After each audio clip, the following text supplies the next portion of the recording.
అధ్యాయం 28-29 వచనం. అతడు 40 రేయింబగళ్ళు యెహోవాతో కూడా అక్కడ నుండెను. అతడు భోజనము చేయలేదు, నీళ్లు త్రాగలేదు. అంతలో ఆయన ఆ నిబంధన వాక్యములను అనగా 10 ఆజ్ఞలను ఆ పలక మీద వ్రాసెను. మోషే సీనాయి కొండ దిగుచుండగా శాసనములు గల ఆ 2 పలకలు మోషే చేతిలో ఉండెను. అతడు ఆ కొండ దిగుచుండగా ఆయన అతనితో మాట్లాడుచున్నప్పుడు తన ముఖ చర్మము ప్రకాశించిన సంగతి మోషేకు తెలిసి ఉండలేదు. ప్రార్థన చేసుకుందాం. పరిశుద్ధుడా, మహిమ కలిగిన మా దేవా, మా పరలోకపు తండ్రి, నీకు అనేకమైన వందన కృతజ్ఞత స్తోత్రములు ప్రభా. నీ సన్నిధిలోనికి నాయనా ఈ యొక్క 8వ మాసములో మొదటి స్వస్థత ఆరాధనలోనికి, ఈ కల్వరి మహిమ స్వస్థత శాలలోనికి మమ్మల్ని తోడుకుని వచ్చిన ప్రభా, నీకు వందనములు కృతజ్ఞత స్తోత్రములు. నువ్వు గొప్ప దేవుడవు, ఘనుడవు, మహిమ కలిగిన వాడవు నాయన. నీ మహామహిమ ఎదుట మానవుడు ఏ మాత్రము అయినప్పటికీ మానవునితో సహవాసం చేయడానికి నాయన నీవే దిగివస్తూ నాయన మాతో నాయన సహవాసమును నివిస్తున్నావు తండ్రి. నీకే వేలాది స్తోత్రములు నాయన. నేను ఏ రీతిగా మేము నమస్కరించాలో, ఆరాధించాలో, ఎలాగను నీతో సహవాసము కలిగి ఉండాలో నాయన, మోషే ఏ రీతిగా తండ్రి నాయన నీ వద్దకు వచ్చి నీతో సహవాసం చేసి నీ మహిమను పొందుకున్నాడు, అటు మహిమను మేమును పొందుకునేలాగా మాతో మాట్లాడమని, నీ సహవాస భాగ్యం మాకు దయచేసి మాలో ఉండకూడనదంతా దూరపరిచి ఉండవలసిన సిద్ధపాటును అనుగ్రహించి మమ్మలను నీ బిడలగా, నీ స్నేహితులుగా ప్రభా మమ్మలను నీవే తండ్రి నాయన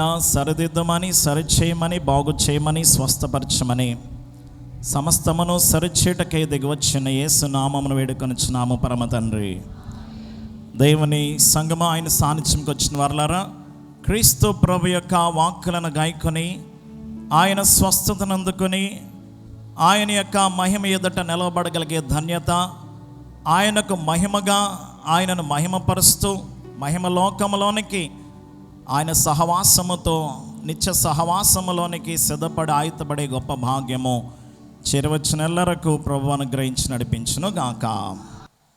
మోషే సీనాయి పర్వతం మీద దేవునితో సహవాసము లేక దేవుని ఆరాధించుట ఎలా చేశాడు, ఎలాగన మనము ఆయన ఆరాధించాలి, ఆయనతో సహవాసం చేయాలి, ఆయనకిష్టలుగా మనం ఎలా నడవాలనేది ఈ దినము మనము 3 అధ్యాయాల ద్వారా చూద్దాం. దేవుడు మానవులను కలగజేసిన తర్వాత అన్నీ మంచిదిగా చూసిన దేవుడు ఆదికాండం 1వ అధ్యాయంలో అంతా మంచిదిగానే ఉంది, కానీ ఒకే ఒకటి మంచిదిగా లేదు, అది నరుడు ఒంటరిగా ఉండుట అని 2వ అధ్యాయంలో మనం చూస్తాం. దేవుడు మానవునికి సాటి అయిన సహాయము ఉండాలి, లేకపోతే అది మంచిది కాదని అవ్వను జత చేశాడు.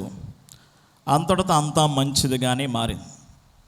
అప్పుడు దేవుడు సంతోషించి, బాగుంది, ఇప్పుడు భూలోకము చక్కగా అన్నీ కూడా సరి సమానంగా చక్కగా బ్యాలెన్స్డ్గా ఉన్నాయి, ఇక నా పని అయిపోయిందని చెప్పి పరలోకంకి వెళ్ళిపోలేదు ఆయన.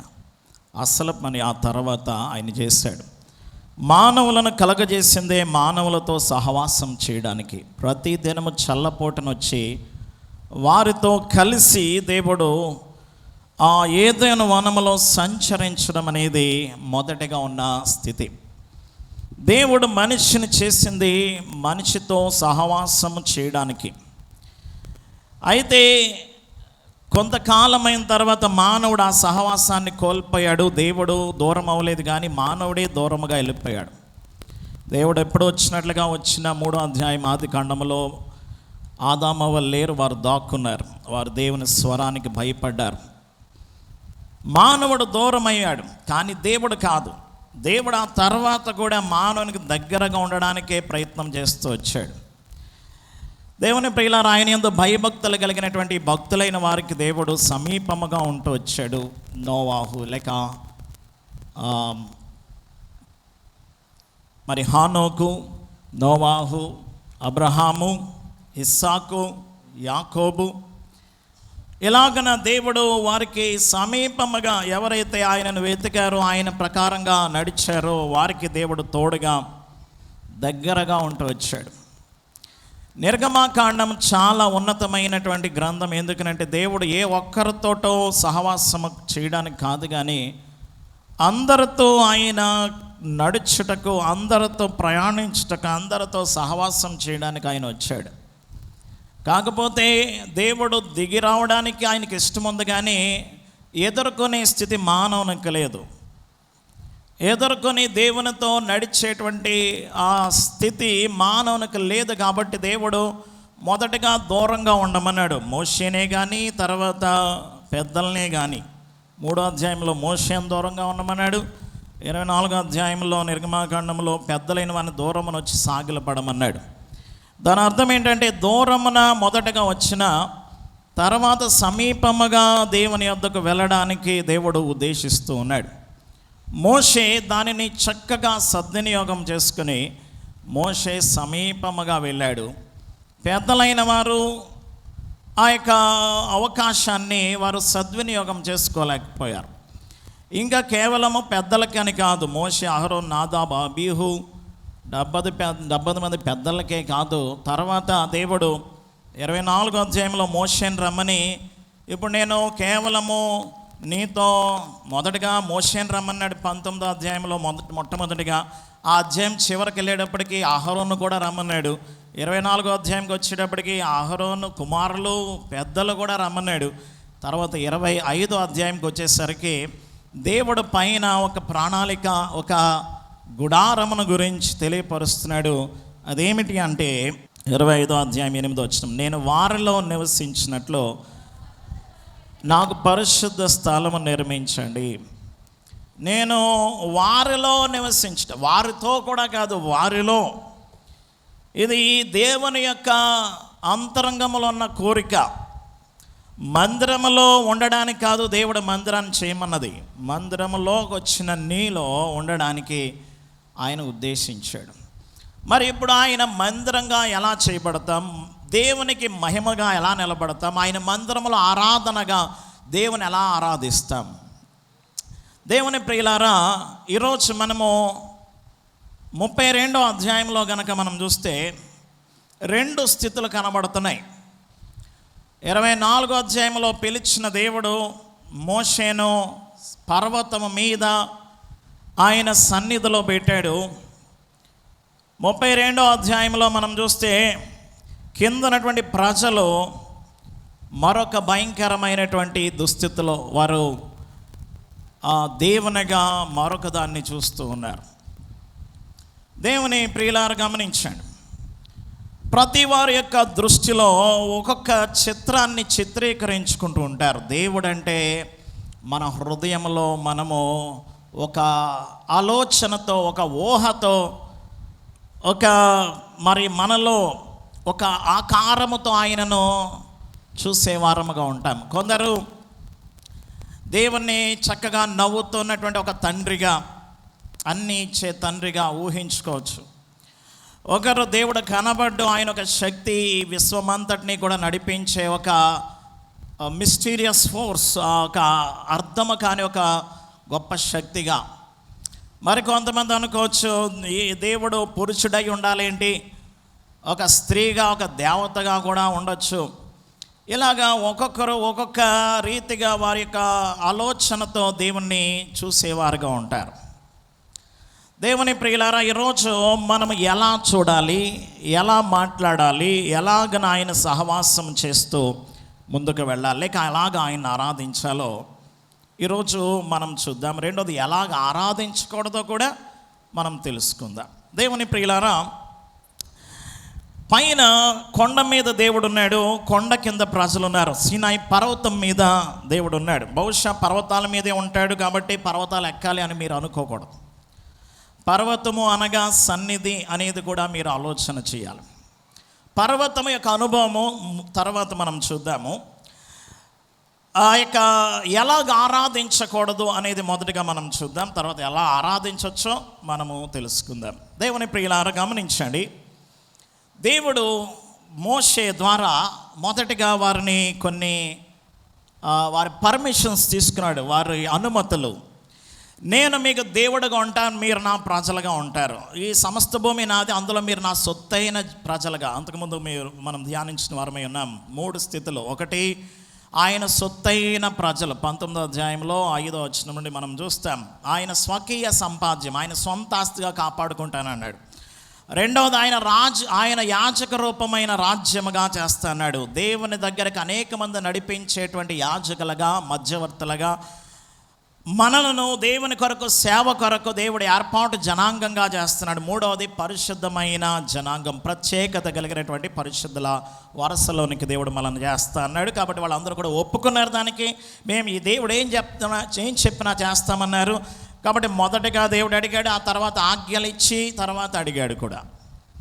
తర్వాత మరి 20వ అధ్యాయంలో 2 ఆజ్ఞల గురించి ప్రధానంగా మొదటగా మనం చూద్దాం. మొదటిది, నీ దేవుడైన యెహోవా నేనే, నేను తప్ప వేరొక దేవుడు ఉండకూడదు. అనగా నువ్వు సరి అయిన దేవుని, సజీవమైన దేవుణ్ణి ఆరాధించాలి. దేవుడుగా ఒక ఆయన ఉన్నాడు, ఆయన్ని ఆరాధించాలి. అయ్యారు అసలు ఒక్కడే దేవుడు, మరి ఒక్కడే దేవుడు. ఆ యొక్క దేవుణ్ణి నువ్వు మొదటగా దేవునిగా చూడాలి, ఇంకెవరిని కూడా కాదు. సరి అయిన దేవుణ్ణి నువ్వు ఆరాధించాలి. రెండవది, సరి అయిన దేవుని సరిగా ఆరాధించాలి. Right God in a rightful manner. ఆయన ఆరాధించే క్రమము కూడా సరిగా ఉండాలి. ఈ 32వ అధ్యాయంలో వీళ్ళు చేసిన పెద్ద పాపం ఏంటంటే 2వ ఆజ్ఞను అతిక్రమించడం. మొదటి ఆజ్ఞ ఉండొచ్చు బహుశా, ఎందుకంటే 5వ వచనంలో యెహోవాకు పండగ జరుగును అని మరి ఆ యొక్క అహరోను తెలియపరుస్తున్నాడు. యెహోవా అనే పేరే ఉంది కాబట్టి పేరు మారలే, కాకపోతే ఆరాధన మారింది.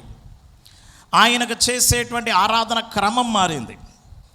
దేవుని ప్రియులారా, నువ్వు సరైన దేవుని ఆరాధించడమే కాదు, సరైన పద్ధతిలో ఆరాధించాలి. అనగా నువ్వు అనుకున్నట్లుగా కాదు, దేవుడు చెప్పిన విధంగా ఆరాధించాలి. దేవుడు అనుకూలంగా, దేవునికి ఇష్టమైన రీతిగా ఆరాధించాలి. మనమందరం కూడా ఆయన్ని ఆరాధించడానికి వచ్చిన మనము ఆయన ఎలా ఆరాధించాలో మనం అనుకున్నట్లే కాదు, ఆయనే చెప్తాడు ఎలా ఆరాధించాలో, ఎలా ప్రార్థించాలో, ఎలాగన శక్తి కలిగి ఉండాలి. కాబట్టి ఆయన చెప్పినట్లుగా మనం చేయాలి, మనం అనుకున్నట్లుగా కాదు. దేవుడు చెప్పాడు. యోహాను సువార్త 4వ అధ్యాయంలో సమరీ స్త్రీతోటి, యెరూషలేములో అయినను ఆ కొండ మీదనైనను ఆరాధించేది ఉండదు, ఆ దేవుడు ఆత్మ గనుక ఆయన ఆరాధించారు. స్థలముతో నిమిత్తము కాదు, నీ స్థితితో నిమిత్తము, నీ అంతరంగముతో నిమిత్తం. నీ అంతరంగంలో ఉండే దేవాలయం ఎక్కువగా చూడు, బాహ్య దేవాలయాల తర్వాత. అన్యులైన వారు దేవాలయంలోనే దేవుడు, కానీ మనకు మన హృదయంలో దేవుడు.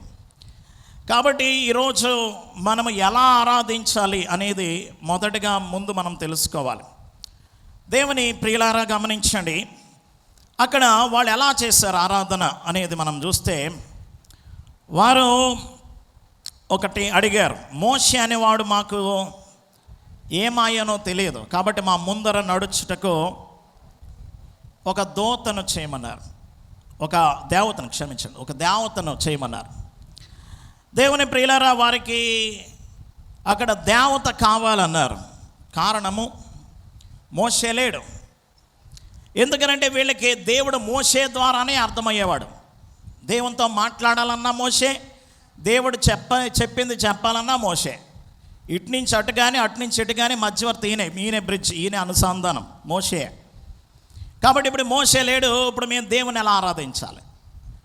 దేవుని ప్రియులారా, అక్కడ సమస్య ఏంటంటే ఏదీ లేదు. ఆహారం ఆగిపోయిందా? కాదు. ఎవరైనా శత్రువులు వచ్చారా? లేదు. ఎక్కడ తెగులు ఏమైనా వచ్చిందా? కాదు. అక్కడ కేవలం మోషే లేడు. కాబట్టి ఇప్పుడు దేవుని గురించి మాకు మోషే చెప్పేవాడు, లేకపోతే మోషే కనబడడం లేదు, మోషే అసలు మాకు దొరకడం లేదు. అసలు వాళ్ళ సమస్య ఏంటంటే, దేవుని ప్రియులారా, మోషే కనిపించట్లేదు. మొదటి సమస్య ఏంటంటే దేవుడు కనిపించడం. వాళ్ళ పెద్ద సమస్య దేవుడు కనబడని దేవుడు. ఈ దేవుడు ఎవరో? ఆయన అదృశ్య దేవుడు. దేవుని ప్రియులారా, ఆయన అదృశ్యుడు, కనబడనివాడు. ఎందుకు కనబడనివాడు? కనబడితే మనం ఏమన్నా అనుకుంటామా? కాదు, మనం చనిపోతాం ఆయన కనబడితే. ఆయనను చూసి బ్రతికిన నరుడు లేడు అని 33వ అధ్యాయంలో 20వ వచనంలో ఆయనే చెప్తాడు. మోషే కూడా చూడాలనుకున్నాడు. కాబట్టి దేవుని ప్రియులారా, ఆయన కనబడనటువంటి దేవునిగా ఉన్నట్లుగా మనం చూస్తూ ఉన్నాం. దేవుని ప్రియులారా గమనించండి, ఈరోజు మనం తెలుసుకోవాల్సింది ఏంటంటే ఆయన కనబడిన దేవుడు. యెషయా గ్రంథము 45వ అధ్యాయము 15వ వచనంలో మనం చదువుకున్నట్లయితే, మరుగుపరుచుకునే దేవుడు. ఆయన ఎక్కువగా చూపించుకోడు. ఆయన ఒక రకమైన మర్మముగా ఉండేవాడు, లేక ఆయన బయటికి ఊరికనే బయలుపడ్డం. గమనించండి, ఆయన మర్మముగా ఉండే దేవుడు. దేవుని ప్రియులారా, మర్మముగా ఎందుకున్నాడు? గోప్యంగా ఎందుకు వచ్చాడు? మీకు ఇక్కడ మొత్తం ఎలా చూపించేసామనుకోండి, ఏముందిలే ఇక్కడ అనుకుంటాం. తెర వేసామనుకోండి, ఏదో ఉంది అన్నటువంటి ఆసక్తి కలుగుతుంది. ఒకటి, నీకు ఆసక్తి రావడానికి. రెండవది, నీరుగా చూస్తే నువ్వు కాలిపోతావు నీ పాపం బట్టి. 19వ అధ్యాయంలో 2-3 సార్లు చెప్తాడు, జాగ్రత్త, కిందకెళ్ళి మళ్ళీ ఏంటి పర్వతం ఎక్కిన తర్వాత మళ్ళీ కిందకెళ్ళి చెప్పమంటున్నాడు. ఏంటి అంటే, అయ్యా చెప్పానా? లేదు, మళ్ళీ వెళ్ళి చెప్పు, ఎవడన్నా ముట్టుకుంటే కాలిపోతాడు, వెళ్ళి మేరను ఏర్పరచు అని మళ్ళీ వచ్చాడు. తక్కువేం కదా, ఆ పర్వతం 7,500 మీటర్, 500 అడుగుల ఎత్తు, చాలా ఎత్తైన పర్వతం. కనీసం 3-4 గంటలు పడుతుంది. గమనించండి, అంత ఎత్తైన పర్వతం ఎందుకు దిగమన్నాడంటే వాళ్ళు కాలిపోతారు వాళ్ళు కనుక సమీపిస్తే. కాబట్టి దేవుడు జాగ్రత్త చెప్తున్నాడు. ఎందుకనంటే నేరుగా చూస్తే నువ్వు ఉండలేవు నీ పాపమును బట్టి. మరి ఎందుకు దేవుడు సహవాసం చేయాలనుకుంటే ఆయన ఇష్టం, అది నీతో ఉండాలి. కానీ నీకు ఆ స్థితి లేదు. నెమ్మదిగా నీకు ఆ స్థితి తీసుకురావాలి అంటే నీ పాపము నుంచి నేను పరిశుద్ధులుగా చేయాలి. దేవుడు కూడా తన మహిమను తగ్గించుకుంటూ కిందకు వస్తున్నాడు. ఒక్కొక్కటి ఆయన ఒక అడుగు కిందకి వేస్తున్నాడు, నువ్వు ఒక అడుగు పైకి వేయాలి. అది ఆయన ఉద్దేశం. కాబట్టి అలాగన పూర్తిగా వాళ్ళ మధ్యకు వచ్చేయడానికి అక్కడ పరిశుద్ధ స్థలంని ఏర్పరచమన్నాడు. అప్పుడు అక్కడైతే నేను వచ్చేస్తానన్నాడు ఆయన. దేవుని ప్రియులారా, అది ఆయన యొక్క ఉద్దేశం. మర్మమ్మగా ఉండడం అంటే ఏదో ఎవరికీ కనబడకూడదు, మోషే ఒక్కడ తప్ప అని కాదు. అందరికీ మోషేని పిలిచిన దేవుడు తర్వాత అందరిని పిలిచాడు. కాబట్టి దేవుడు ఏ ఒక్కరికో చూపించుకోవాలనో కాదు, అందరికీ కూడా. దేవుని ప్రియులారా, అయ్యగారు రాశారు, అందరికీ కనబడను, అందరితో అనుంటే ఈ మిషన్ యొక్క విశ్వాసం. అందరినీ కూడా దేవుడు తనకు లేక తన యొక్క స్థితిని కనపరచుకోవడానికి ఆయన ఇష్టపడుతున్నాడు. అయితే ఒకటి, దేవుని తెలుసుకోవాలంటే ఒకటి, ఆయనకు ఆయన చూపించాలి, ఆయనకు ఆయన డిస్క్లోజ్, ఆయనకు ఆయన మర్మముగా ఉన్న దాన్ని బయలుపరచాలి. అదే బయలుపరచుట. 2 స్థితులు ఉన్నాయి దేవుని తెలుసుకునే విధానాలు. అంటే ఒకటి దేవునిది, రెండవది మానవులది. దేవుడు ఎలా చూపిస్తాడు లైక్ మానవుడు. మొదటిది ప్రత్యక్షత, రెవల్యూషన్. రెండవది ఊహ, ఇమాజినేషన్. మొదటిది ప్రత్యక్షత, దేవుడు ఇస్తేనే కానీ నీకు తెలియదు. మనము దైవ లక్షణ స్తుతులు చెప్తాం, దేవా నీవు జ్ఞానమై ఉన్నావు, మా జ్ఞానమునకు నువ్వు బయలుపడ్డావు, మా జ్ఞానానికి నువ్వు అందావు. చెప్పాలంటే నువ్వు నీ స్థితిని మా జ్ఞానానికి అందించావు. కాబట్టి ఈరోజు మనమందరం కూడా దేవునిని ఎరుగ ఉండడానికి దేవుడు కృప చూపించాడు. కాబట్టి ఇక్కడికి వచ్చావు. ఆయన ప్రత్యక్షత ఆయన నీకు ఇచ్చాడు. ఇంకా చెప్పాలంటే ఈ మిషను ప్రత్యక్షత కలిగినది, ప్రత్యక్షతలోంచి వచ్చింది. దీన్నే పునాదిగా చేశాడు సంఘానికి కూడా. పేతురుతో అంటాడు మత్తయి సువార్త 16వ అధ్యాయం, నా గురించి ఎవరు అనుకుంటున్నారంటే పేతురు అంటే, నువ్వు సజీవుడైన దేవుని కుమారుడైన క్రీస్తు అంటే సీమోను బరియో, నువ్వు చాలా ధన్యుడు. 16వ వచనం నుండి ఉంటుంది. ఈ బండ మీద నా సంఘాన్ని, అంటే ఈ ప్రత్యక్షత మీద నా సంఘాన్ని కడతాను. అంటే దేవుడు చెప్పాలి, నువ్వు అనుకునేది కాదు సంఘం, నువ్వు అనుకునేది కాదు ఆరాధన, నువ్వు చేసుకుని నువ్వు ఆలోచనతో ఊహించుకునేది కాదు. పైన దేవుడు మోషేతో ప్రత్యక్షపరుచుకుంటుంటే కింద జరిగే ఆరాధన ఏంటంటే వీళ్ళ ఊహల్లోంచి వచ్చిన ఆరాధన. పెద్ద సమస్య ఏంటంటే కనబడని దేవుడు. వాళ్ళకి ఏంటి సమస్య? దేవుడు కనబడ్డం. రెండవది ఏంటి సమస్య? మోషే చెప్పేవాడు కూడా కనబడ్డంలే. దేవుడు కనబట్లే, మోషే కనబట్లే. చూడండి, అంత మాత్రాన్ని వాళ్ళు వేరే బొమ్మను చేసుకోవాలా అంటే వాళ్ళ దృష్టిలో వాళ్ళ కారణం చెప్తాను చూడండి. 19వ అధ్యాయంలో దేవుడిని ఎలా చూశారంటే వాళ్ళు పర్వతం మీదకి మేఘంతో వచ్చాడు, ఉరుములో మెరుపులతో వచ్చాడు, దహించు అగ్నితో వచ్చాడు. అగ్ని పర్వతంలో ఉన్నాడు, పైన పైన ఎలా ఉన్నాడు? అగ్ని పర్వతం. ఇప్పుడు మోషే అందరి కళ్ళ ముందు ఆ పర్వతం ఎక్కి ఆ అగ్ని లోపలికి వెళ్ళాడు. ఎక్కడికి వెళ్ళాడు? అగ్నిలోకి వెళ్ళిపోయాడు. వెళ్ళిపోతే వాళ్ళు అనుకోవచ్చు, మోషే గారే కదా, పర్వాలేదు, కాలర్లే ఆయన, ఎందుకంటే దేవుడు రమ్మన్నాడు కదా, పర్వాలేదు అనుకుంటాను. ఒక రోజులో వస్తాడేమో అని చూశారు, రెండో రోజు చూశారు, మూడో రోజు చూశాడు, వారం అయిపోయింది, రావట్లే. వారం కాదు, 2 వారాలు అయిపోయింది, 3 వారాలు అయిపోయింది, 4 వారాలు అయిపోయింది, 5, 6వ వారం కూడా అయిపోతుంది, 40 రోజులు. పోయిన మంగళవారం ఈ సమయానికి ఇప్పుడు ఎంత లెక్క? వయనాడులో చెప్పండి, 400కి అంతకు వెళ్ళిపోయింది మృతుల సంఖ్య వరదలో. బహుశా మొదటి రోజు కనబడినోడికి ఏమనుకుంటాడు? ఉంటాడులే, ఎక్కడో తల దాచుకుని ఉండుంటాడు అన్నటువంటి కొంచెం ఆశ ఉంటుంది. 2వ రోజు కనబడలే, 3వ రోజు కనబడలే, 4వ రోజు కనబడలే. ఇంక అందరూ చనిపోయిన శవాలే బయటపడుతున్నాయి. ఏమనుకుంటారు? అయిపోయింది, ఇంకా వాడు లేడు, చనిపోయాడు. ఏది 4-5 రోజులకే, 40 రోజులైంది. అగ్నిలోకి వెళ్ళాడు. వాళ్ళు సందేహాలు, మోషే ఉన్నాడంటావా? అగ్నిలోకి వెళ్ళాడు కదా, అసలు ఉన్నాడంటావా? వస్తాడంటావా? మనం ఎదురు చూడాలంటావా? గమనించండి, ఇప్పుడు సమస్య పెద్దదైపోయింది. ఎలా? ఇశ్రాయేల్ చెప్తున్నారు, పక్కన వస్తాడులేండి, పర్వాలేదులేండి. కానీ ఆ నమ్మకం ఎవరికి ఉండదు? మధ్యలో ఉన్నవాళ్ళు కొంతమంది ఉన్నారు. ఎవరాళ్ళు? మిశ్రమ జనాంగం. ఎవరాళ్ళు? నిర్గమ 12వ అధ్యాయం 38వ వచనంలో అనేకులైన అన్యుల జన సమూహం బయలుదేరారు. వాళ్ళ అలవాట్లు, వాళ్ళ ఆరాధనలు చూద్దాం. అన్యుల ఆరాధన ఎలా ఉంటుంది? ఫరో కోటలో, ఫరో ఆ ఐగుప్తులో దేవుడు తెప్పించిన తెగుళ్ళన్నిటికీ అన్ని దేవతలు ఉన్నారు, 100 దేవతలు ఉన్నారు అక్కడ. ఒక రకంగా వీళ్ళు చేసిన ఆ దూడ బొమ్మ ఎద్దు దేవత, ఆ పీస్ అనేటువంటి దేవత, ఆస్రిస్ అనేటువంటి ఒక దేవత దాని మీద ఊరేగుతుంది కూడా. గమనించండి, ఇలాంటి దేవతలన్నింటినీ కూడా ఆరాధించేవారు. బహుశా వీళ్ళు వచ్చినదే కాదు, వెళ్ళేది కూడా. వెళ్ళేది ఎక్కడికి? కనాను దేశం. అక్కడ కనానీయులు, హిత్తీలు, పెరిజ్జీలు, యెబూసీయులు ఇలాంటి వాళ్ళందరి యొక్క ఆరాధనలు కూడా అయ్యే. ఏది? బొమ్మలను చూస్తూ ఆరాధించడం. వాళ్ళ ఆరాధనలు చెప్తాను, మీరు పోల్చుకోండి. బహుశా మీరు కూడా ఎలాంటివి చూసి ఉండొచ్చు.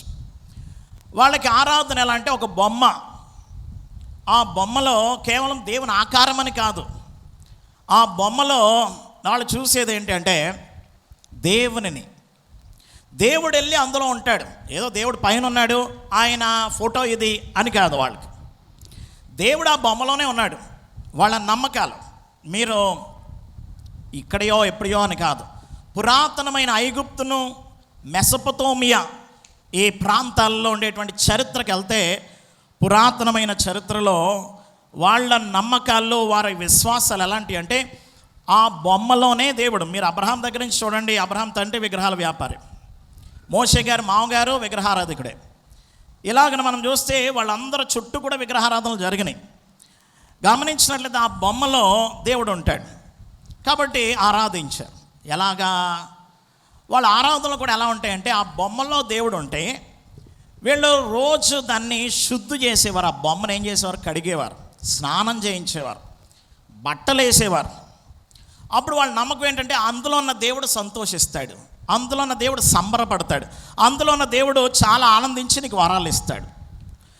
కాబట్టి ఆ దేవుడికి స్నానం చేయించడం, బట్టలు తొడిగించడం, తర్వాత భోజనం పెట్టడం, పాలు, మటను లేకపోతే మీట్, మాంసాహారం తీసుకొచ్చి పెడతారు ఆ బొమ్మల దగ్గర, అది తింటాయని. గమనించినట్లయితే రెండోది, ఇంకా వాళ్ళు చేసేది ఏంటంటే దాన్ని ఊరేగిస్తారు కూడా.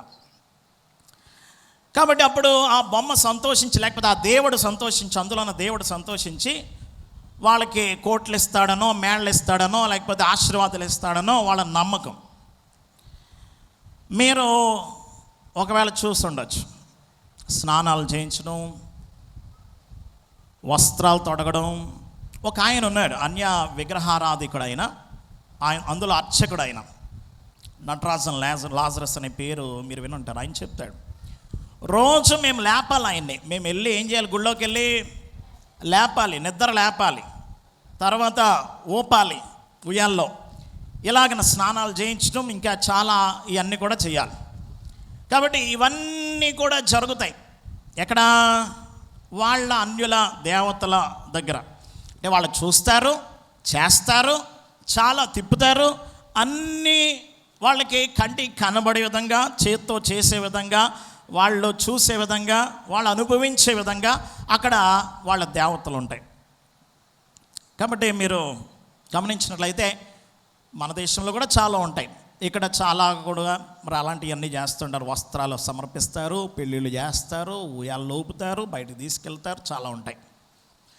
గమనించండి, వాళ్ళ నమ్మకం వారిది, దాన్ని ఏం తప్పుపడడం లేదు. వాళ్ళు అందులోంచి వచ్చారు. ఎందులోంచి? ఆ విగ్రహారాధనలోంచి, అనగా ఐగుప్తులోంచి వచ్చారు. మళ్ళీ వెళ్ళేది కూడా అందులోకే, వెళ్ళేది అక్కడికే, కానాను దేశంలో మళ్ళీ అదే ఆ విగ్రహారాధన ఉంది. వాళ్ళని తోలేసి మీరు వెళ్ళాలన్నాడు. అక్కడ వెళ్ళిన తర్వాత కూడా ఇవే కనబడతాయి. అంటే ముందు అదే, లేకపోతే వెనక వచ్చింది అదే, ముందుకు వెళ్ళేది కూడా విగ్రహారాధనే. ఇంకా చెప్పాలంటే మధ్యలో వీళ్ళే ఎలా ఉన్నారు, దేవుడు కనబడని దేవుడుగా ఉన్నాడు. ఎలా ఉన్నాడు? గమనించినట్లయితే వీళ్ళలో కూడా అలాంటి వాళ్ళు ఉన్నారు. చెప్పాను కదా, మిశ్రమ జనాంగం. వీళ్ళకి అదే ఆరాధన, అదే దేవుడు, వాటిలోంచి వచ్చారు. బహుశా మనం చెప్పాలంటే మనలో కూడా అందులోంచి వచ్చిన వాళ్ళు బాగా ఉన్నారు. ఇప్పుడు నువ్వు కనబడే బొమ్మకి, లేకపోతే కనబడే దేవుడుగా, లేకపోతే నువ్వు చేసే ఆరాధనలో చేసినటువంటి ఆ అలవాట్లో ఇక్కడ దేవుడు కనబడ్డం. ఇంకా సిలువ పెట్టాం కానీ, లేకపోతే ఇంకా అసలు చూడలేం. గమనించండి, అంటే సిలువ అంటే ఇప్పుడు దాన్ని ఆరాధించేమని దాని ఉద్దేశం కాదు. గమనించండి దేవుని పిల్లరా, సిలువలో మనకు రక్షణ వచ్చింది కాబట్టి పెట్టాం. ఇక్కడ ఏదైనా బొమ్మ పెట్టాలన్నా ఇబ్బందే. ఎవరైనా తీసుకొచ్చి తగిలించేస్తూ ఉంటారు, వెంటనే ఆ బొమ్మ నుంచి ఈ బొమ్మకి మోకాళ్ళు వేసేసి తిరిగేస్తూ ఉంటారు, దాన్ని పట్టుకుని ఏడ్చేస్తూ ఉంటారు, చాలా విగ్రహారాధన కింద మార్చేస్తుంటారు. సమాధులను కూడా వదలం. గమనించండి, ఎందుకనంటే అందులోంచి వచ్చిన నీకు ఆరాధన అంటే అదే, పువ్వులో లేకపోతే క్రియలో ఏదో ఒక నువ్వు దాన్ని చూస్తూ చేసేది. కానీ సమస్య ఏంటంటే ఇప్పుడు ఇక్కడ దేవుడు కనబడడం, దేవుడు ఏం చేయడం, కనబడే విధంగా బొమ్మలా ఉండకూడదు. చెప్పాడు, బొమ్మ కూడా చేయకూడదు, రూపాన్ని చేయకూడదు. ఎందుకు చేయకూడదు? ఆయన రూపం చేయొచ్చు కదా. దేవుణ్ణి నువ్వు ఒక బొమ్మలో ఎమర్చలేవు. విషయం ఏంటంటే ఆయన యొక్క గొప్ప మహిమను, ఉదాహరణకు మోషే పొదలో చూశాడు, మేఘంలో చూశాడు, ఎర్ర సముద్రం పాయలవడం చూశాడు, ఆకాశంలో నుండి ఆహారం రప్పించడం చూశాడు, బండలోంచి నీళ్లు తెప్పించడంలో చూశాడు, కర్ర ఎత్తినప్పుడు విజయం పొందడం చూశాడు. ఇవన్నిట్లో ఇంకా చెప్పాలంటే 40 ఇలా వెళ్ళి దేవుని దగ్గరే ఉన్నాడు. అయినా కూడా చూడండి, దేవుడు స్నేహితుడిగా మాట్లాడినా కూడా 33వ అధ్యాయం 11వ వచనంలో మనుషుడు తన స్నేహితునితో మాట్లాడినట్లు ముఖాముఖిగా మాట్లాడుచుండను. కాబట్టి ముఖాముఖిగా మాట్లాడుతున్న 18వ అధ్యాయంలో ఆయన ఏమన్నాడంటే, అన్నిసార్లు చూసినా మళ్ళీ చూడడం ఏంటి, నువ్వు ఒకసారి చూస్తే అయిపోయేది కాదు. అది ఒకసారి ఆయన దగ్గరికి వెళితే పూర్తిగా తెలుసుకునేది కాదు. ఈరోజు దేవుని ప్రియులారా, ఆరాధన అనేది నువ్వు అనుకునేది కాదు. దేవుని ప్రియులారా, అన్యుల కంటే ఒక బొమ్మ చూస్తే సరిపోద్ది. ఉత్తర భారతదేశంలో ఒక పెద్ద గుడి కట్టారు, దానికి ఒక బొమ్మ పెట్టారు. ప్రభుత్వం పెద్ద ఒక ఆయన వెళ్ళి దాన్ని ఓపెన్ చేశాడు, చాలామంది వెళ్తారు. గమనించండి, అది ఒకప్పుడు బొమ్మ లేదు. బొమ్మ ఎలా వచ్చింది? ఒక ఆయన కాంట్రాక్ట్ ఇచ్చారు, బొమ్మలు బాగా చెక్తాడు అని. అంతేగాని ఇదిగో ఈ దేవుడు ఆ పలానా వాడు కనబడ్డాడు, ఆడు బొమ్మ చెక్తాడంట అని ఏం చెప్పలే. అందంగా చెక్కేది ఎవడో తెలుసుకుని అతనికి ఏం చేశారు, కాంట్రాక్ట్ ఇచ్చారు. చాలా చక్కగా వాడు బొమ్మ చెక్కాడు. ఆ బొమ్మ ఎందులోంచి వచ్చింది? వాడి ఆలోచనలోంచి వచ్చింది. ఎందులోంచి వచ్చింది? వాడి యొక్క ఊహా చిత్రం అది. వాడు దేవుణ్ణి అలా ఊహించుకున్నాడు, వాడు అలాగన ఆ బొమ్మను చెక్కాడు. కాబట్టి ఇప్పుడు అందరూ కూడా దాన్ని దేవుడిగా పూజిస్తున్నారు. అది అన్యుల యొక్క పద్ధతి. నీ పద్ధతి ఒకడు ఊహలోంచి వచ్చేది కాదు, ఒకడు ఆలోచనలోంచి వచ్చేది కాదు. దేవుడు అంటే ఒకడు గీసిన పెయింటింగ్ కాదు. గమనించండి, ఒకడు చేతి పని కాదు అది. దేవుని ప్రియులారా, అన్యుల యొక్క బొమ్మలు వాళ్ళ చేతులతో వస్తాయి, వాళ్ళు బట్టలు వేస్తే బట్టలు వేసుకుంటాయి, వాళ్ళు భోజనం తినిపిస్తే తింటాయి, పాలు తాగుతున్నాయి అని చెప్పొచ్చు, వాళ్ళు తిప్పితే తిరుగుతాయి. దేవుని ప్రియులారా గమనించండి, ఇది ఒకడు చేస్తే చేయించుకునేది. నువ్వు శుద్ధి చేస్తే శుద్ధి అయ్యేది అది వాళ్ళకి దేవుడై ఉండొచ్చు, కానీ నాకు కాదు. నన్ను శుద్ధి చేసేవాడు దేవుడు, కానీ నేను శుద్ధి చేస్తే శుద్ధి అయ్యేవాడు దేవుడు కాదు. నాకు ఆహారం పెట్టేవాడు దేవుడు, కానీ నేను ఇంకొకరిని పోషించుకునే దేవుడు కాదు. నన్ను తన మార్గంలో నడిపించేవాడు దేవుడు, కానీ నేను తీసుకెళ్ళి నడిపిస్తేనే కానీ నడవలేని వాడు దేవుడు కాదు నా దృష్టిలో. నీ దృష్టి ఎలా ఉంటే అలా ఆలోచించు. దేవుని ప్రియులారా, ఈరోజు నా చేతులతో చేయబడింది కాదు దేవుడు, ఆయన చేతిలో చేయబడ్డ వాడిని నేను. నన్ను చేసినవాడు దేవుడు, చేసినవాడు దేవుడు, చేయించుకున్నవాడు దేవుడు కాదు. నీ దేవుడు సేవ కూడా చేయించుకోడు. చెప్పాలంటే నేను పరిచారము, నాకు స్నానం చేయండి, నా కాళ్ళు నొక్కండి, బట్టలు తొడగండి, అన్నం పెట్టండి, తెప్పండి బయటికి తీసుకెళ్ళి అని అడిగే ఈ దేవుడు కాదు. ఈయన చేయడానికి వచ్చానన్నాడు, ప్రాణం పెట్టడానికి వచ్చానన్నాడు. పరిచారము చేయించుకోవడానికి కాదు, చేయటానికే వచ్చాను. నీకు పరిచయం చేయడానికి వచ్చాడు ఈయన, నీకు ప్రాణం పెట్టడానికి వచ్చాడు, నీకు వస్త్రం వేయడానికి వచ్చాడు, నీకు ఆహారం పెట్టడానికి వచ్చాడు, నిన్ను తీసుకెళ్ళి పరలోకానికి నడిపించడానికి వచ్చిన దేవుడు ఈయన. కాబట్టి దీన్ని పోల్చుకో, దాన్నిలాగా దీన్ని చేయకు. దీన్ని చేసే విధానాలు వేరు, అది ఆయన చెప్పాలి. నీ ఊహలోంచి వచ్చేది కాదు, నువ్వు అనుకునేది కాదు.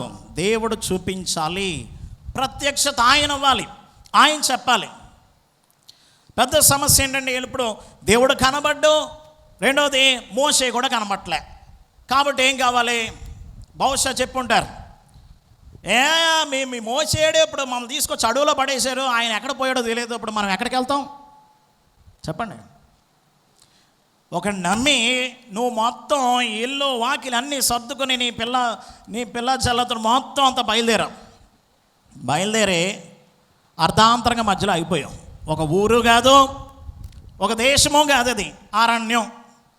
ఇప్పుడు అరణ్యంలో ఇప్పుడు తీసుకొచ్చినోడు కనబట్టలే, ఏంటనేది తెలియట్లే, ఉన్నాడో లేదో తెలియడం లే, ఉన్నాడో చనిపోయాడో కూడా అర్థం కావడంలే, వస్తాడో లేదో తెలియట్లే, ఎంతవరకు చూడాలో ఎవరికి అర్థం కాని విషయం. కాబట్టి వాళ్ళు వచ్చి అన్నారు, ఏడే మోసే ఏడే అంటే వీళ్ళ కంగారు వచ్చేసింది. ఎవరికి? అహరోనుకి కాదు, ఇశ్రాయేలీయులకి. ఎవరికి? మిశ్రమ జనాంగం అడిగితే వీళ్ళందరూ కంగారు వచ్చింది. ఏడి వస్తాడు. ఎన్ని రోజులు చెప్తావు వస్తానే, మొన్న ఎప్పుడో చెప్పావు, 40 రోజులు అయింది. ఇప్పటికి డిఫెన్స్లో పడ్డారు ఇశ్రాయేలీయులు. వాళ్ళకి అర్థం కావట్లే, వాళ్ళకు కూడా లోపల సందేహాలు ఉన్నాయి. ఇంకా వీళ్ళు చెప్పేసరికి, వీళ్ళు అనేసరికి వీళ్ళకు కూడా ఏమొచ్చేసింది. ఒక్కొక్కసారి మనకు కూడా విశ్వాసం ఉంటుంది, కానీ కార్యం జరగనంత వరకు అది ఆలస్యం అయ్యే కొద్దీ అన్యులు చెప్పే మాటలకి ఏం సమాధానం చెప్పాలో తెలియక నీకు అవిశ్వాసమును వారి యొక్క సందేహాల ద్వారా నువ్వు కూడా తెచ్చేసుకుంటావు. ఇంకా చెప్పాలంటే నీకున్న సందేహాన్ని బలం వచ్చేస్తుంది. కానీ చెప్పొచ్చు అక్కడ, నువ్వెప్పుడు డిఫెన్స్లో పడకు, వాళ్ళని ఎదిరించాలి. ఎలా? నీకు ఆహారం ఏమన్నా తగ్గిందా? అదిగో పడుతుంది చూడు ఆహారం. ఎవడన్నా శత్రు వచ్చాడా? ఇదిగో దేవుని కాపుదల ఉంది, మేఘస్తంభం అగ్నిస్తంభం ఇక్కడ ఉంది. ఏ నొప్పి వచ్చింది? అలా కాదు, మోసేలేడు కదా, ఇప్పుడు ఎలా తెలుసుకుంటాం? మేమైతే ఇదిగో బొమ్మలు చూస్తూ చేస్తాం ఆరాధన. ఇప్పుడు ఎలా చేస్తారు మీరు ఆరాధన?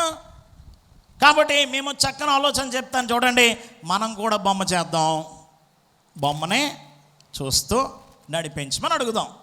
మోసేలేడు కదా. అప్పుడు వాళ్ళు చెప్పొచ్చు, నీ బుద్ధి జ్ఞానం ఉందా? 40 రోజుల ముందు నువ్వేం చెప్పావు? యెహోవా చెప్పినదంతయో చేసేదమని, విధేయులమై ఉంటామని చెప్పినోడు నువ్వేనా? చెప్పాడు కదా ఆయన. మొదటి ఆజ్ఞ ఏంటి? నీ దేవుడని యెహోవా నేను అన్నాడు కదా. రెండో ఆజ్ఞ ఏంటి? ఆ పేరే చెప్తాం. ఇప్పుడు ఏముంది, ఈ బొమ్మ చేయి. అది కూడా చెప్పాడు. రెండో ఆజ్ఞదే, ఏ బొమ్మ చేయకూడదు, ఏ విగ్రహం చేయకూడదు, దాన్ని పూజించకూడదు, సాగిలు పడకూడదు అన్నాడు కదా. అన్నాడు లేవా? ఇప్పుడు అన్నవాడు ఏడి మరి? సరే, అన్నవాడు నీకు కనబట్లే, నువ్వు రోజు తినే తిండి ఎవడెడుతున్నాడు? భూమిలోంచి వచ్చేసిందా? ఆకాశం నుంచి పడతలేదా? ఎప్పుడైనా మీ దేవతలు కురిపించారా?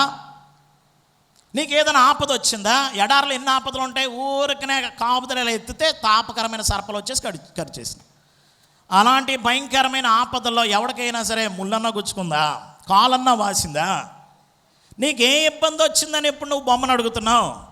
మా దేవుని తిండి తింటూ, మా దేవుడు కాపుదల్లో ఉంటూ, మా దేవుని యొక్క మేళ్ళన్నీ పొందుకొని, నేను ఎవడు రమ్మన్నాడు బలవంతంగా నేను తీసుకొచ్చాను, నీ అంతటి నువ్వు వచ్చావు.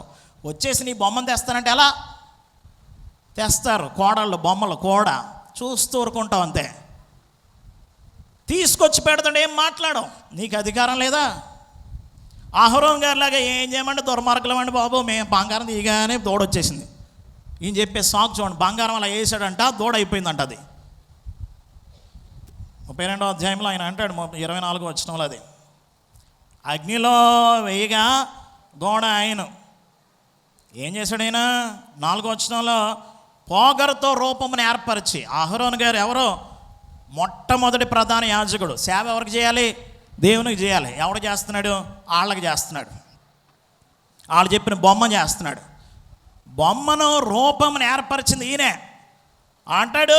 దొరికేసిన తర్వాత ఏమో నాకు తెలియదు, అందులో ఇగానే ఆ బొమ్మ అలాగ వచ్చేసింది, నాకు తెలియదు, నాకు సంబంధం లేదు, అంత తప్పు వాళ్ళదే. సరే, వాళ్ళు బలవంతం పెట్టారు, వాళ్ళకంటే బొమ్మల్లోంచి వచ్చారు, బొమ్మ కావాలన్నారు. మరి నీ బుద్ధి ఏమైంది? నువ్వు వచ్చి పైన దేవుని చూసావు కదా, పెద్దలో చూశారు కదా, వాళ్ళ పాపం చేస్తుంటే చూస్తే ఎలా ఉన్నారు మీరు? ఆరాధన అలా చేయకూడదని మీకు తెలీదా? అలా చూసారా? మీ బొమ్మను చూసారు అక్కడ? కొంతమంది చూస్తూనే ఉంటారు, సత్యమైన దేవుని తెలుసుకున్నా కూడా. ఇంకా విషయం ఏంటంటే, నువ్వెందుకు చూస్తూ ఊరుకున్నావు తెలుసా? నీకు కూడా దాని మీద ఆసక్తి. ఊరేగింపులు వెళ్తుంటే బయటకు వెళ్తావు, తొంగు చూసి బయట తలకైతే బలి ఉంది. ఏమవుద్ది? దేవుడు ఆ తర్వాత అంటాడు, రానయ్యా నేను మీతోటే రాను. 33వ అధ్యాయంలో మీరు చూస్తాడు మొదటి నుంచి 3వ వచనంలో, వీరు లోబడిన వాళ్ళని ప్రజలు. దేవుడు ఎవరో తెలుసా వారికి? డ్రైవర్. దేవుడు ఎవరో? వారిని నడిపించేది ఆయనే.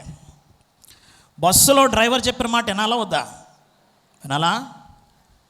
చేతులు బయట కట్టండి రా, నా ఇష్టం.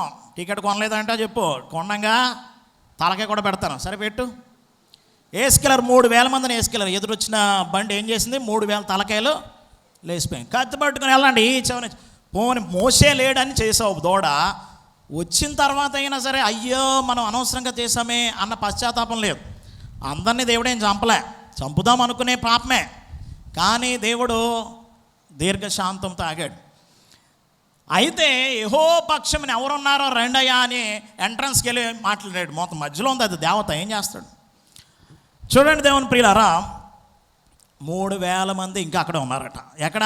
మోసే ఉన్నా కూడా. అంటే వాళ్ళ యొక్క లోపల ఆలోచన ఏంటంటే, బొమ్మలు బాగున్నాయి, వాటికి పూజలు చేయడం బాగుంది. ఇంకా భయంకరమైంది ఏంటో తెలుసా? అక్కడ మోసే లేక అహరోను బొమ్మ ఒకటే చేయలే, బలిపీఠం చేశాడు. 5వ వచనంలో పండగ పెట్టాడు. బొమ్మ వచ్చింది, బలిపీఠం వచ్చింది, పండుగ వచ్చేసింది. ఇంకా పాపం పైన దేవుడు ఇంకా గుడారం చెప్తున్నాడు, ఎలా చేయాలి, అలా చేయాలి, ఎలాగుండాలి, అలాగుండాలి, పండగలు ఎలాగుండాలి, ఎలా పైన ఇంకా ప్లాన్ అవుతుంటేనే సాతాన్ గాడు గుడిసె అయిపోయింది కింద. దేవుని మందిరం అవ్వకుండానే ఏమైపోయింది? సాతాన్ గాడు గుడిసె మధ్యలోకి వచ్చేసింది. ఈరోజు ఈ గుడారంలో దేవుని గుడారం ఉండాలి కానీ గుడిసెలతో రాకు. చాలా అన్యాచారాలు కనబడుతూ ఉంటాయి. ఎవరు చెప్పాడు నీకు నడుచుకుని వచ్చేయమని? ఎవరు చెప్పారు మోకాళ్ళ మీద వచ్చేయమని? గమనించండి, ఇక్కడికి వచ్చేసి అయ్యవ్వాలి, ఇవ్వాలి, ఈ చేయాలని చెప్పి ఎవడు చెప్పాడు నీకు? ప్రదక్షిణాలు వేసామని ఎవడు చెప్పాడు నీకు? మీటింగులకి సమాధులకి వెళ్ళి మట్టి తెచ్చేసుకోమని ఎవడు చెప్పాడు నీకు? దేవుని ప్రియులారా, ఇవన్నీ కూడా లోకంలో ఉండే ఆచారాలు. అవి ఎక్కడ ప్రాక్టీస్ చేయకు. ఈ విధానాలు వేరు, ఈ విధానం వేరు. ఈ దేవుడు వేరు. ఈ దేవుని లోకస్తులతో కలపకో. కలిపితే ఎంత చిరాకు ఉండదు తెలుసా? దేవుడు ఏమంటాడు తెలుసా? ఏయ్, నా పేరు తీసుకెళ్ళి దాన్ని తగిలేస్తావా? దేనికి? బొమ్మకే. నువ్వు ఉంటే అటేపు ఉండు, లేకపోతే ఇటేపు ఉండు. అటేపు చేసుకొని ఏం కాదన్నావు, తీసుకొచ్చి ఇటేపు మిక్స్ చేస్తే ఎలా? ఏమంటాడు? ఉంటే వెచ్చగొండు, లేకపోతే చల్లగొండు, లేకపోతే బయటకు పో అంటాడు. ఉమ్మేసి బయటకు గెంటుతాడు. అయ్యగారు మీకు తెలియదు కదా, మా బంధువులు పట్టణ ఒప్పుకోరు, వాళ్ళే దినుసులు వేసుకున్నారు, మీరు వేసుకోండి ఇటుకలు వాగ్దానాలు, అది ఇది రెండు. అప్పుడు మనం అనుకుంటాం ఆ స్తంభం ఈ స్తంభం కూడా కలిపి బలంగా ఉంటుంది. అప్పుడు చెప్పాడు నీకు, దేవుడే ఉండడు అక్కడ. అన్నీ మిక్స్ చేయకు, కలిపేకు. మొదట్లో నీకు తెలియక నువ్వు కలిపేసి ఉంటావు, కానీ నెమ్మదిగా తెలుసుకున్న తర్వాత అయినా పూర్తిగా రాయిటే. దేవుని ప్రియులారా, వాళ్ళు చేసింది బొమ్మ, పెట్టింది దేవుని పేరు. యెహోవాకు పండగ. బొమ్మ వచ్చింది, బలిపీఠం వచ్చేసింది, పండగ వచ్చేసింది. ఎలా చేశారో తెలుసా పండగ? తినుటకో తాగుటకో ఆడుటకో లేచరి. 6:32 ఏంటట? తినడం, తాగడం, తిరగడం. పాపం. తిరగడం అంటే ఆ తిరగడం కాదు, వ్యభిచరించడం ఇష్టం వచ్చినట్లుగా. ఇది వదలలేక దేవుని దగ్గర ఎలాంటి కుదరదు. దేవుని దగ్గర ఎలాంటి పాపానికి స్వేచ్ఛ ఉండదు. ఖరాఖండిగా చెప్తాడు, కుదరదు. ఎలా ఉండాలంటే పరిశుద్ధంగానే ఉండాలి. ఎలా ఉండాలి? అక్కడ గేట్లు ఎత్తేసాడు సాతాను గాడు. నీ ఇష్టం, ఏమనుకుంటావు, ఎవరితో వెళ్తావు, ఏం చేస్తావు, అది నీ ఇష్టం. మోషే వచ్చినా దాన్ని వదలలేకపోయారు. విషయం ఏంటంటే చాలామంది కొన్ని దురలవాట్లు, కొన్ని ఆచారాలు, బలహీనతలు అనమాట. నీ లోపల కంట పెట్టేశాడు సాతాను గాడు. ఐగుప్తులు ఎప్పుడో వదిలేశారు, ఏళ్ళలోంచి మాత్రం ఐగుప్తు తీయలేకపోతున్నాడు దేవుడు. మళ్ళీ వచ్చేసింది అక్కడికి. ఐగుప్తు అక్కడ లేదు, ఇక్కడే ఉంది. ఇప్పుడు ఎక్కడ? పర్వతం దగ్గరకు వచ్చేసింది. ఇది తీయడం చాలా కష్టం. మోషే తప్పుకో, కాల్చి పడేస్తాను, మొత్తం అందరిని ఏం చేస్తాను, కాల్ చేస్తా. మోషే గారికి తెలియదు కదా పైన. ఇదేంటయ్యా ఉన్నట్టుండి అంత కోపం వచ్చింది నీకు, ఎందుకయ్యా అంత కోపంలో మండిపోతున్నావు? ఆ కోపం మండనేలా? వాళ్ళు ఎవరాళ్ళు? నీ ప్రజలే కదా. ఏం చేస్తాను? చంపేస్తానంటున్నావు. నువ్వు చంపేస్తే ఏమైపోతుంది వాగ్దానం? ఏమంటారు వాళ్ళు? వాళ్ళందరికీ తెలుసు, కొండలోకి తీసుకెళ్ళిపోయి చంపేశాడు అంటారు. ఇంకా ఆ ఐగుప్తులో చనిపోయిన వాళ్ళకి నయం సమాధులు ఉన్నాయి, ఈ కొండలో చనిపోయినోడు ఎక్కడ చచ్చిపోయాడో తెలియదు, అనాథగా ఏమైపోయాడో తెలియదు అంటారు. అది కాకపోయినా అబ్రహాంకి ఇచ్చావు కదా వాగ్దానం, ఏదయ్యా? ఇలా ఎప్పుడన్నాడు తెలుసా? దేవుడు ఏమన్నాడు తెలుసా? మోషే వాళ్ళకి కాల్ చేసి, నిన్ను జనాంగం చేస్తాను. నిన్నేం చేస్తాను? నిన్ను చేస్తా. ఎలా? మోషేకి రావచ్చు ఒక స్వార్థం. నిజమే ప్రభు, ఈ మాట ఎప్పుడు అంటావని చూశాను. నిజంగా నాకు అనిపించింది, నా మీద రాళ్ళెత్తారా? వాళ్ళెంత, వాళ్ళ బతుకులు ఎంత, నా మీద తెరబడతారా? కాల్చిపడే ఒక్కొక్కడిని అన్నాడా? ఒక కాల్చేయడమే కాదు, మళ్ళీ దానికి ఒక లాభం కూడా ఉంది. నీలోంచి ఇస్తా. అబ్రహాము మూల పురుషుడు అయినట్టుగా, అబ్రహాం కుమారులు అన్నట్టుగా మోషే గారి కుమారులు అంటే మేమని చెప్పుకోవచ్చు. ఇది ఎంత గొప్ప ఆధిక్యత. అబ్బా, నాకు ఇంకో డిగ్రీ వస్తుంది, నాకు ఇంకా ఘనత వస్తుంది, ప్రభా చేసే తొందరగా కాల్చేయి అన్నాడా? విజ్ఞాపన ప్రార్థన చేసి తన కోసం తాను చేసుకోవడం, అందరి కోసం చేస్తున్నాడు. ఇది దేవుని దగ్గరికి వెళ్ళి చేసేటువంటి పని. ఏంటంటే నీ కోసం నువ్వు చేయడం కాదు, నీ లాభం కోసం, స్వార్థం కోసం కాదు, ఇతరుల కోసం చేయి. ఏదైనా అడిగేది ఉంటే. దేవుని ప్రియులారా, యేసు ప్రభు చేసింది అదే. తండ్రి వీరేం చేస్తున్నారో వీరికి తెలియదు. చంపే వాళ్ళ నుంచి చనిపోయే ఆయన కోరుకునేది తన బతుకు కాదు, వాళ్ళ బతుకు. చంపొద్దని చెప్పు అని కూడా అంటలేదు, చంపే వాళ్ళకి క్షమించంట. ఇది అక్కడ కోలా. ఇదేంటిది విచిత్రం. అది ప్రార్థన అంటే, విజ్ఞాపన ప్రార్థన. ఏమంటాడు తెలుసా మోషే తర్వాత 32:32 ఇదిగో నువ్వు వాళ్ళ పేరు లేకపోతే వాళ్ళ పాపం కానీ పరిహరించకపోతే నా పేరు తీసేవయ్యా. నా పేరు తీసేటువంటి ఏంటి? సంఖ్యాకాండం 1 అందరు జనాభా లెక్కలు రాశారు, పురుషులందరూ. దాన్నే జీవగ్రంథం అన్నారు. గమనించినట్లయితే 69వ కీర్తనలో కూడా ఉంటుంది జీవగ్రంథము అని. అంటే బతుకున్న వాళ్ళ పేర్లు అన్నమాట. ఎవరి పేర్లు అయ్యి? బతుకున్న వాళ్ళ పేర్లు. ఆ పేర్లోంచి తీసేయమన్నాడు అంతే. 69వ కీర్తన 28వ నీ జీవగ్రంథములో నుండి, జీవగ్రంథం అందులోంచి పేరు తీసేయమన్నాడు. ఎవరు? మోషే. అంటే వాళ్ళను క్షమించకపోతే నన్ను చంపేయి. అది గమనించండి, కింద చేసిన భయంకరమైన పాపం దేవుడు అన్నీ చూస్తున్నాడు పైనుంచి.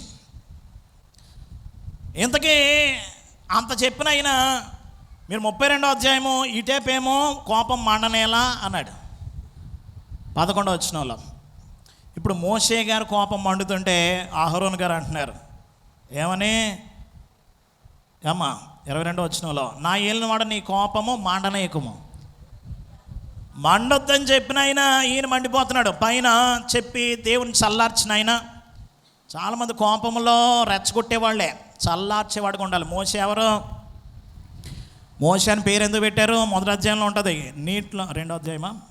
2వ అధ్యాయంలో ఉంటుంది. నెక్స్ట్ నీటిలోంచి తీయబడిన గనుక ఏ నీరు? కన్నీరు. ఏం చేస్తున్నాడు? చల్లారుస్తుంది. నీరేం చేస్తుంది? చల్లారుస్తుంది. నీ కన్నీటితో చల్లార్చు దేవుని ఉగ్రతని. నీరు, మోషే నీరు, మోషే సాత్వికుడు. అలాంటి మోషే నిప్పైపోయాడు. ఇప్పుడు ఏమైపోయాడు? నిప్పైపోయాడు.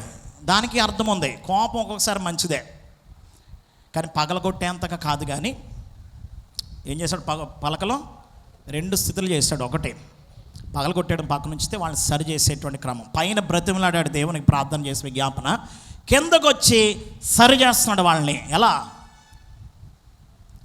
బొమ్మ కాల్చేసాడట. సాధారణంగా చెక్కతో చేసి బొమ్మ పైన బంగారంతో పొదుగుతారు. దానికి తగలబెట్టేశాడు, పొడుని చేసేసాడు, నీళ్ళలో కలిపించేశాడు, కలిపించి వాళ్ళతో తాగించేశాడు. అంటే ఏంటో తెలుసా?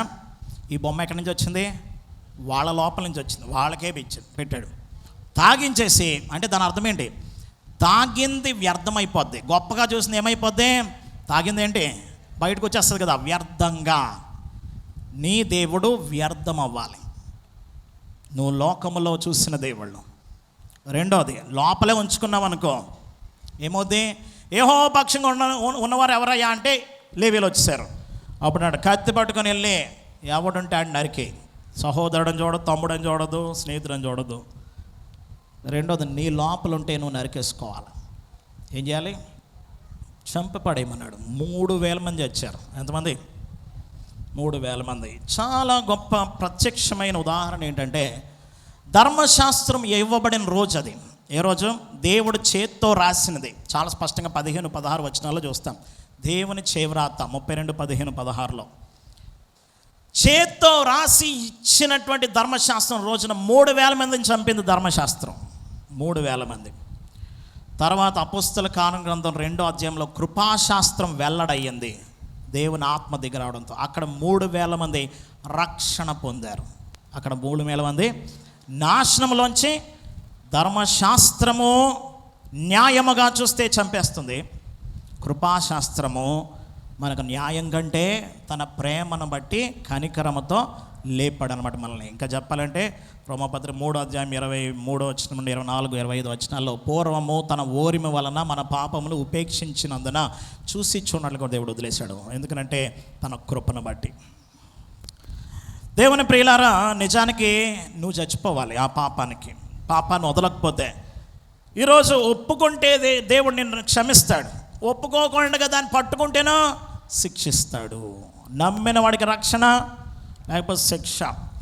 కాబట్టి మోషే వచ్చి ఒకటి అది తాగించేశాడు వాళ్ళతోటి, రెండోది మొత్తం నిర్మూలించేశాడు. వాళ్ళు లేకుండా చంపి పడేశాడు. మొత్తం అంతా సరి చేశాడు, శుద్ధి చేశాడు, కట్టడి చేశాడు. ఏం చేశాడు?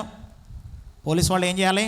శాంతి భద్రతలు, లా అండ్ ఆర్డర్ అది ముందు చేశాడు. రావడంతోనే మొత్తం సరి చేశాడు. ఎంతమంది ఉన్నారు? 100 మందికి ఒక పెద్ద ఉన్నాడు అక్కడ. 100 మందికి ఒకడు, 70 మంది పెద్దలు వాళ్ళ మీద అహరోను, అందరూ కూడా ఉన్నారు. ఒక్కడ చేయలేకపోయాడు. ఇలాగా మోషే రావడంతో ఏం చేశాడు? మొత్తం కంట్రోల్లో పెట్టేశాడు. ఒకటి కంట్రోల్ చేశాడు, రెండవది వాళ్ళకి పశ్చాత్తాపం పుట్టించాడు. ఎప్పుడైనా కానీ శిక్ష స్మృతులు అనేవి, లేక శిక్ష అనేది, జైలు శిక్ష అనేది, ఒకటి నీ చేసినటువంటి నేరానికి శిక్ష, రెండోది నీలో పరివర్తన, రెండోది ఏది? అసలైంది అది మారు మనసు. రెండోది ఏది? మారు మనసు రప్పించడానికి చేశాడు. 3 జరిగినాయి అక్కడ. మామూలుగా మారు మనసు అంటే 3 రకాలుగా. ఒకటి, నేను చేసిన పెద్ద తప్పే ఉందండి, అందరూ చేసేది నేను చేశాను అలా అనుకునేది ఒకళ్ళు. అందరూ చేస్తున్నారు, ఇది తప్పని తెలుసు, తప్పని తెలుసు అందరికీ, అందరూ చేస్తున్నారు కాబట్టి పెద్ద తప్పు కాదు అన్నట్లుగా. రెండవది, తప్పే కానీ మాకు మేము సరి చేసుకోగలం, మాకు తెలుసు మేము చేయాలో మాకు తెలుసు. ఏదో జరిగిందిలే, ఏదో మేము చూసి కొంచెం ఆమరపాటుతో ఉండడం వల్ల ఇలా జరిగింది, మా ఇంటిని మేము బాగు చేసుకోగలం, మేమేం చెప్పక్కలేదు అన్నట్లు. ఇది రెండవ రకమైనది. మూడవది ఏంటి? మోషే వెళ్ళి సాగిలపడ్డట్టుండి, అయ్యో వీళ్ళు ఎంత పాపం చేశారయ్యా. 34వ అధ్యాయంలో కూడా ఉంటుంది, మా దోషము మా పాపము. ఏమంటాడు? వీరు లోబడనొల్లని ప్రజలు అంటూనే 9వ వచనం 34:9లో, దయచేసి నా ప్రభు మా మధ్య ఉండి మాతో కూడా రావాలి, వీరు లోబడనొల్లని ప్రజలు మా దోషమును మా పాపమును క్షమించి. దేవుని సన్నిధిలో ఇప్పుడు ఒక్కడెళ్ళి ఏం చేస్తున్నాడు? ఏమండి? మారు మనసు చెప్పించి, రెండోది ఉగ్రతను ఆపుతూ ఉన్నాడు మోషే. దేవుని ప్రియులారా గమనించాడు, దేవుడు సమస్తము చూస్తాడు. దేవుడు మోషేను ఏర్పరిచాడు మధ్యవర్తిగా. మోషే ఏం చేస్తున్నాడో చూడండి. వారి యొక్క పాపములను గురించి ఆయన పశ్చాత్తాపడుతున్నాడు. మోషే ఒక్కడు సరి చేస్తున్నాడు అందరినీ, దేవుని దగ్గర ఉగ్రత రాకుండా. ఒకసారట సర్కస్ జరుగుతుంది, జాగ్రత్త అన్నమ్మా. ఏం జరుగుతుంది? సర్కస్లో రాయల్ బెంగాల్ టైగర్ అని పెద్ద పుల్లు ఉంటాయి, ప్రపంచంలో పెద్దగా దాన్ని మంచి పుల్లుగా, గొప్ప పెద్ద పుల్లుగా చూస్తారు. అలాంటి పుల్లతో విన్యాసం చేయడానికి రింగ్ మాస్టర్ వెళ్తున్నాడు. మొత్తం కేజీలన్నీ పెట్టుకుంటూ వెళ్ళారు లోపలికి, సర్కస్ లోపలికి. ఇదంతా లైవ్ టెలికాస్ట్ కూడా అవుతుంది. ఆ కేజీల్లోంచి మొత్తానికి పులులన్నీ కూడా తీసుకెళ్ళి మొత్తం ఆ చివరి కేజీ తాళం వేశారు. లోపల రింగ్ మాస్టర్ కూడా వెళ్ళాడు, తాళం వేశారు. ఇప్పుడు ఆయన విన్యాసాలు మొదలు పెడతాడు అనుకునే లోపు కరెంటు పోయింది. ఎందువల్ల తెలియదు, పవర్ ఫెయిల్ అయిపోయింది. కరెంటు పోయేటప్పటికి అక్కడున్న జనాలందరికీ ఒకటే టెన్షన్, అయ్యి బాబోయ్ ఇప్పుడు ఇక బోను గనక ఏదన్నా అయితే ఎవడి మీద ఉరుకుద్దో, ఎవరిని తినేస్తుందని ఎవడికాడు ప్రాణాలు అరచేతి పట్టుకుని ఊగిపోతున్నారు. లోపల ఉన్నోడు పరిస్థితి ఏంటని కొంతమంది భయపడుతున్నారు. ఎందుకేంటంటే ఒక నిమిషం తర్వాత మళ్ళీ కరెంట్ వచ్చింది, ఏం అవలే, పుల్లు అక్కడ ఉన్నాయి, రింగ్ మాస్టర్ అక్కడ ఉన్నాడు, చేయాల్సిన షో అంతా కూడా కంప్లీట్ చేశాడు. రింగ్ మాస్టర్ విన్యాసాలన్నీ చేశాడు, చక్కగా పుల్లన్నీ వెళ్ళిపోయి అందరూ భక్తుజీ కూడా అంట బయటకు వచ్చారు. ఎందుకు ఏంటంటే కరెంటు పోయినప్పుడు ఈ యొక్క పులుల మధ్య ఈయన ఉన్నాడు. భయమే లేదంటే భయం ఉంది, కానీ చేయాల్సిన విధంగా చేశాడు. ఏంటి అంటే ఈయనకి తెలుసు, నాకు పులులు కనబడకపోయినా పులులకు నేను కనబడతా, కాబట్టి నేను ఎలా ఉండాలి? భయపడినట్టుగానో ఊగినట్టుగానో కంగారుగానో కనబడితే అటాక్ చేస్తాయి. చాలా స్ట్రైట్గా ఉన్నాడంట, ధైర్యంగా ఉన్నాడు, అలాగే వాటిని చూస్తూ ఉన్నాడు. కరెంట్ వచ్చింది, తర్వాత విన్యాసం చేసి బయటకు వచ్చాడు. కొంచెం తేడాగా ఉన్నా ఏమైపోద్ది? ముందు ఈయన ప్రాణాలు పోతే అవి బయటకు వచ్చేసి అందరినీ వేసేస్తాయి. అందరూ చేసిన పాపానికి మోషే ఒక్కడు ఏం చేస్తున్నాడు? సరిగా ఆరాధన చేస్తున్నాడు. ఇప్పుడు సరైన ఆరాధన ఏంటో చూద్దాం. మోషే దేవుని దగ్గరికి వెళ్ళి బ్రతిమలాడుతున్నాడు. అయ్యో బాబోయ్ ప్రభువా, నేను పైన నువ్వు చెప్తుంటే ఏదో అనుకున్నాను, అయ్యో వీళ్ళు మహాపాపం చేశారు, ఒక దూడని ఒక బొమ్మను చేసుకుని దేవుడు అన్నారు, దయచేసి పాపం క్షమించవా అని అడిగాడు. ఆయన అంటాడు, నేను రానయ్యా, నేను రాను. చెప్పాను కదా, మీరు లోబడరు, లోబడిన వాళ్ళతో నేనేం చేస్తాను? ఇప్పుడు డ్రైవింగ్ చేసే డ్రైవర్ దగ్గరికి వెళ్ళి ఒక పక్క నుంచి ఒకడేమో స్టీరింగ్ ఎలా తిప్పేసి ఇంకొకటి వెళ్ళి స్టీరింగ్ అలా తిప్పేసి ఒకడేమో బ్రేక్ తొక్కేస్తే వెళ్తుందా? చెప్పిన మాట వింటున్నారా? వింటలే, ఆయనే తప్పించేస్తున్నారు. ఒక వీడియో చూపించారు అయ్యగారు, కిరణ్ బాబు అయ్యగారు, ఉత్తర భారతదేశంలో ఒక ఆయన బస్సు పెట్టేసి బస్ స్టాండ్లోకి వెళ్ళాడు, బస్సు తీసేయడానికి వద్దామని. వచ్చే లోపల ఆయన సీట్లో ఒక ఆవిడ కూర్చుంది. కూర్చుంటే, అమ్మ బస్సు బయలుదేరే టైం అయింది, వెళ్ళి వెనక్కి అంటే, ఏయ్ నేను ముందు వచ్చాను, నువ్వే వెనక్కి వెళ్ళాను. అది కదమ్మా, నేను డ్రైవర్ని, నేను తోలాలి, ఇదిగో నువ్వు వెనక్కి వెళ్ళాడు. అబ్బాబే ఎవడైతే నాకేంటి, నేను ముందు వచ్చాను, నువ్వు ఇంకో సీట్ చూసుకో అంటుంది. అలా కదా, నేను రాకపోతే బస్సు కదలదంటే ఈ లోపల వెనకాల ఇంకొక ఆవిడందుకు ఈ అత్తగారు కిటికీలోంచి బయటకు వచ్చి మరి దెబ్బలాడుతుంది. నేను కింద ఉన్నాడు పాపం డ్రైవర్, ఈయన లేకమంటే లేకట్లే, ఇద్దరు కలిసి దెబ్బలాడేశారు ఆయన మీద. బహుశా మరి ఆ అత్తగారు ఇప్పుడు ఆవిడ లేచిపోతే ఈవిడ పక్కన కూర్చుంటుందనో లేకపోతే ఏంటో, ఏమయ్యా మా కోళ్ళ ముందు వచ్చింది నీకేంటి కంగారు, వెళ్ళిపోను వెనక్కి అంటుంది. అలాగుందనమాట. ప్రభువా నువ్వు తప్పుకో. ఏం చేశారు తెలిసి వీళ్ళు, దూడ మాకు చాలు, నువ్వు వద్దు, మాకు దూడను మేము చేసుకున్నాం, అది నడిపిస్తుంది, ఇక నువ్వు తప్పుకో అన్నట్టు మోషేలు బ్రతిమలాడుతున్నాడు.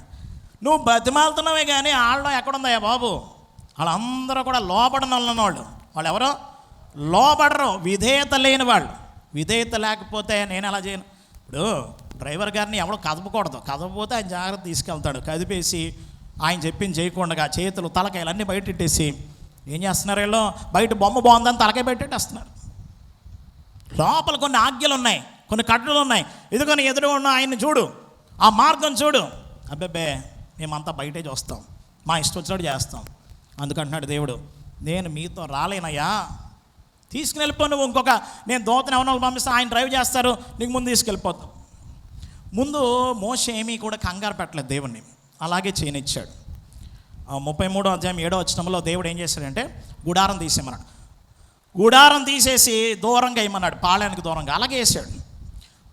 మనకు ఒక సందేహం రావచ్చు, 24వ అధ్యాయంలో వెళ్ళిన మోషే 32వ అధ్యాయంలో దిగాడు, రావడంతోనే పాపాన్ని సరిచేసి మళ్ళీ పైకి వెళ్ళాడు. గుడారం ఎప్పుడు వేసాడు, గుడారం తీశారని ఉంది. దేవుడు ఇంకా గుడారం గురించి పైన చెప్పడం పూర్తవలే. ఈ గుడారం ఎక్కడి నుంచి వచ్చింది చెప్పాలి. దేవుని ప్రియులారా, ముందు గుడారం ఉండేది, ప్రత్యక్షపు గుడారం అంటే మేఘం దాని మీద ఉండేది, దేవుడు కలుసుకునేవాడు అక్కడ.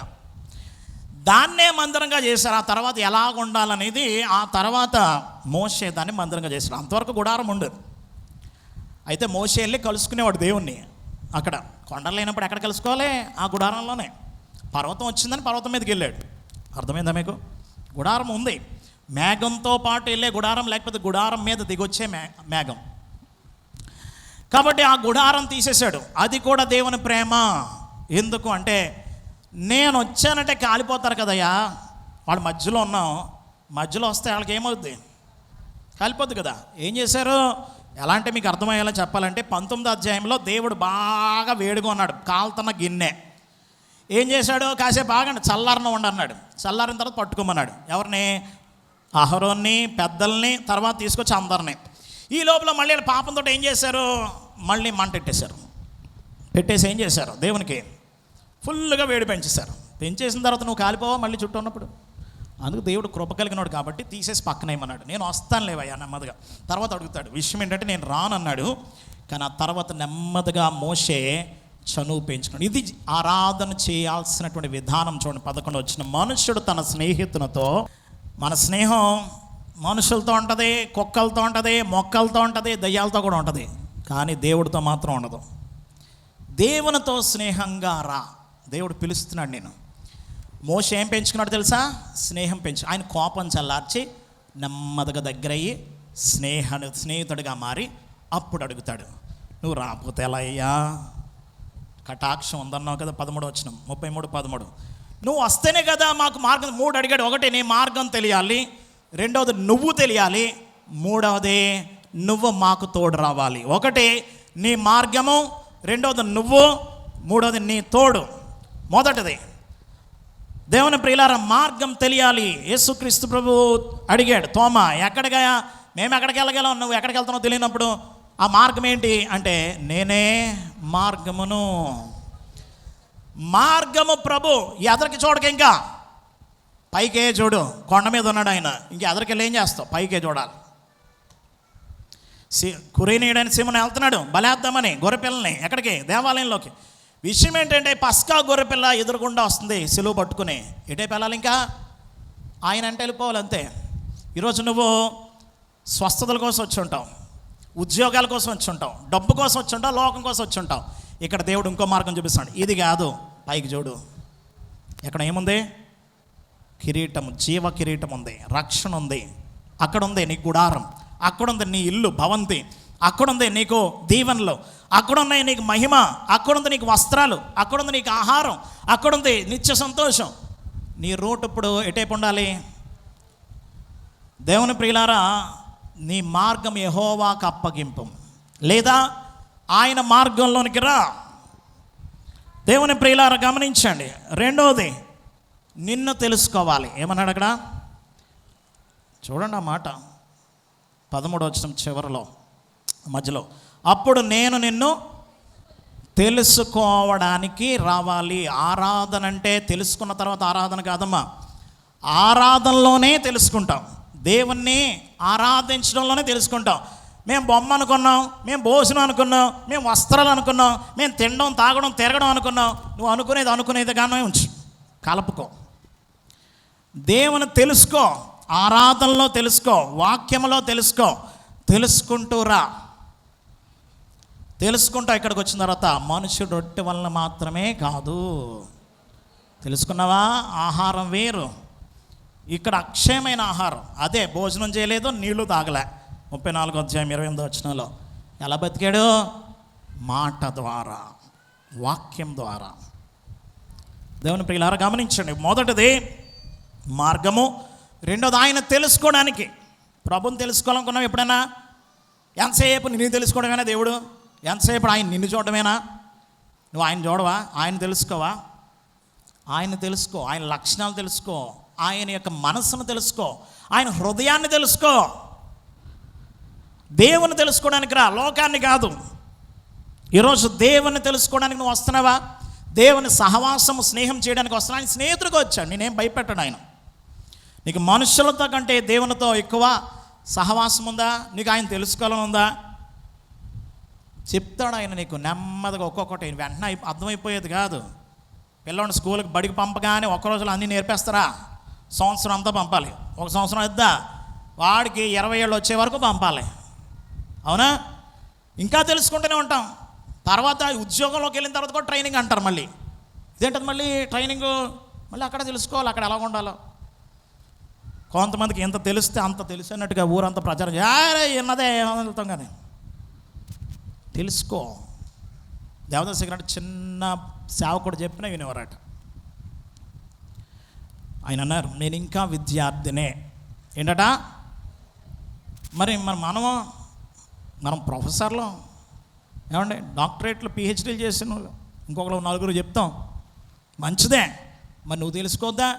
మార్పు నొంది బిడ్డల వంటి వారు అయితేనే కానీ పరలోక రాజ్యం. నేను సాత్వికుడను, దీన మనసు గలవాడు నా యొద్ద నేర్చుకోండి.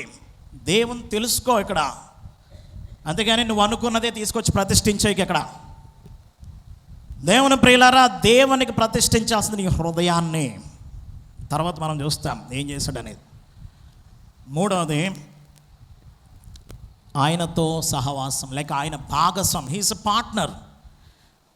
మీ మీద నా కాడు ఎత్తుకోండి అన్నాడు. కాడు అంటే ఇద్దరు మొయ్యాలి. ఒక ప్రక్కన ఆయన మోస్తాడు, నువ్వు ఓ ప్రక్కన మోస్తావు. అంటే నీతో పాటు నడుస్తూ ఉంటే తెలుస్తుంది ఆయన ఎవరో. ఒక్కొక్కరితో నడుస్తూ ఉంటే, ఏమండి, నీ భర్తతో నువ్వు ప్రయాణం చేస్తావు. 100 మంది 100 చెప్పనే. నా భర్త ఏంటో, నా భార్య ఏంటో, నా బిడ్డలేంటో, నా తల్లిదండ్రులు, నా సహోదరుడు నాకు తెలుసు. నువ్వు చెప్పకే 30 ఏళ్ళు ఆయనతో ఉన్నాను నేను. అవునా? నీ బిడ్డ గురించి 100 మంది 100 చెప్పొచ్చు. నీకు తెలుస్తుంది అందరికంటే ఎక్కువ నడిచింది నువ్వు. దేవునితో నడిస్తే తెలుస్తుంది. హానోకు నడిచి ఉదయ ఈ లోకం నాకు పరలోకమే కావాలి, ఆయన ఇల్లు బాగుంది, వెళ్ళిపోయాడు అంతే. స్టాండ్ ఆఫ్ లేదు, ఏమీ లేదు, వీడ్కోలు లేవు, వెళ్ళిపోవడమే. దేవుని ప్రియులారా, అలా దేవుని తెలుసుకుంటూ ఆయనతో పాటు అడిగి ఎక్కడికి వెళ్తాం? షకీనా మేఘం మీదకి. ఇప్పుడు అసలు సబ్జెక్ట్కి వద్దాం. 18వ వచనం, దయచేసి నీ మహిమను నాకు చూపించు, నీ మహిమ చూపించు. దేవుని ప్రియులారా, దేవునితో మాట్లాడుతున్నాడు స్నేహితుడిగా. అంతటితో అయిపోయిందా? చూపించమంటున్నాడు. ముఖాముఖిగా మాట్లాడాడు కదా, ఇంకా మళ్ళీ చూపించడం ఏంటి? ముఖాముఖిగా అంటే హిబ్రీలో ఏమని ఉంటుందంటే మౌత్ టు మౌత్, మాటతో మాట. ఆయన మాట్లాడుతుంటే ఈయన మాట్లాడుతున్నాడు, అలాగనమాట. అదే కదా సంఖ్యాకాండం 12వ అధ్యాయంలో అంటాడు, గోడభాములతో కాదు దర్శనమిచ్చి ముఖాముఖి. అంటే ఏంటో తెలుసా? Open heart. Open heart with ఎవడో కాదు, ఓపెన్ హార్ట్ విత్ దేవుడు, ఓపెన్ హార్ట్ విత్ గాడ్. దేవునితో ఎలా మాట్లాడతాడంటే మోషే నిదానించి చూస్తాడు. నా హృదయంలోకి చూస్తాడు, అతడు నా స్వరూపాన్ని నిదానించి చూస్తాడు. గూఢభావంతో మర్మంగా నేనేం చెప్పను, ప్రవక్త ఉంటే మర్మంగా చెప్తాను. ప్రవక్త కూడా కాదు, మోషే ఇంకా ఎక్కువ. నా స్నేహితుడు, ఈజ్ మై ఫ్రెండ్. దేవునితో ఇప్పుడు మాట్లాడిన స్థితి తర్వాత ఏమనుకుంటున్నాడు, చూడాలి అనుకుంటున్నాడా లేదా? అంతవరకు పొదలోని చూశాడు, మేఘంలోని చూశాడు. గమనించండి, ఇప్పుడు మహిమతో చూడాలనుకుంటున్నాడు. స్పెయిన్ దేశంలో ఒక తీరం ఉంటుంది, అంటే స్పెయిన్ తీరం అది. ఆ తీరము చివరిదనమాట. అంటే అప్పటి వరకు ఏమనుకునేవారంటే 1492 సంవత్సరం వరకు రాక్ ఆఫ్ గిబ్రాల్టర్ అని ఒక పెద్ద రాయి ఉంటుంది. ఇంకా అంతటితో ప్రపంచం అంచు అనుకునేవారు. అక్కడ ఒక బిళ్ళ చెక్కారు, నే ప్లస్ ఆల్ట్రా దాని పేరు. దాని మీద ఒక అక్షరాలు చెక్కారు, అంటే నో బియాండ్ దట్, అంటే దానికి తర్వాత ఇంకేమీ లేదు, నాగరికత కానీ భూమి కానీ ఇదే అనుకుని అంతటితో అయిపోయారు. ఇంతే మన ప్రపంచం అనుకుని అక్కడ క్లోజ్ చేశారనమాట. 1492 సంవత్సరం కొలంబస్ అమెరికాను కనుక్కుంటాడు కదా, ఆయన చెప్పాడు, అరే బాబు ఇంతటితో అంతం కదా, ఇంకా చాలా ఉంది. నేను వెళ్ళి ఎదుగో పెద్ద ఖండమే ఉంది అక్కడ, ఏది ఉత్తర అమెరికా, దక్షిణ అమెరికా, కొన్ని దేశాలు అక్కడ ఉన్నాయి. ఇప్పుడు అది ఉందని తెలిసింది. చెప్పిన తర్వాత అప్పుడు మళ్ళీ ఏం చేశారంటే దాన్ని నే అనేది చెరిపేసి ప్లస్ అల్ట్రా అని పెట్టారు, అంటే ఇంకా ఉంది. దేవుని దగ్గర రాజీ పడక ఎప్పుడు కూడా. అయిపోయిందా, బోర్డు చూశాను, అయిపోయి ఇంకే ఉంటుంది అక్కడ, ఇంకా చాలా ఉంది. నువ్వేం చేయాలి, తెలుసుకో. ఏం చేయాలి, ఎక్కెళ్ళాలి. ఏమంటాడు ప్రకటన 4లో, ఇక్కడికి ఎక్కిరా యోహాన్తో అంటున్నాడు పెద్ద ఆయన, ఇక మీద జరగవలసింది కనపరుస్తూ. అప్పుడు వెళ్తున్నాడు ఎక్కి, రెండోసారి 40 ఏం చేస్తున్నాడు, మళ్ళీ వెళ్తున్నాడు.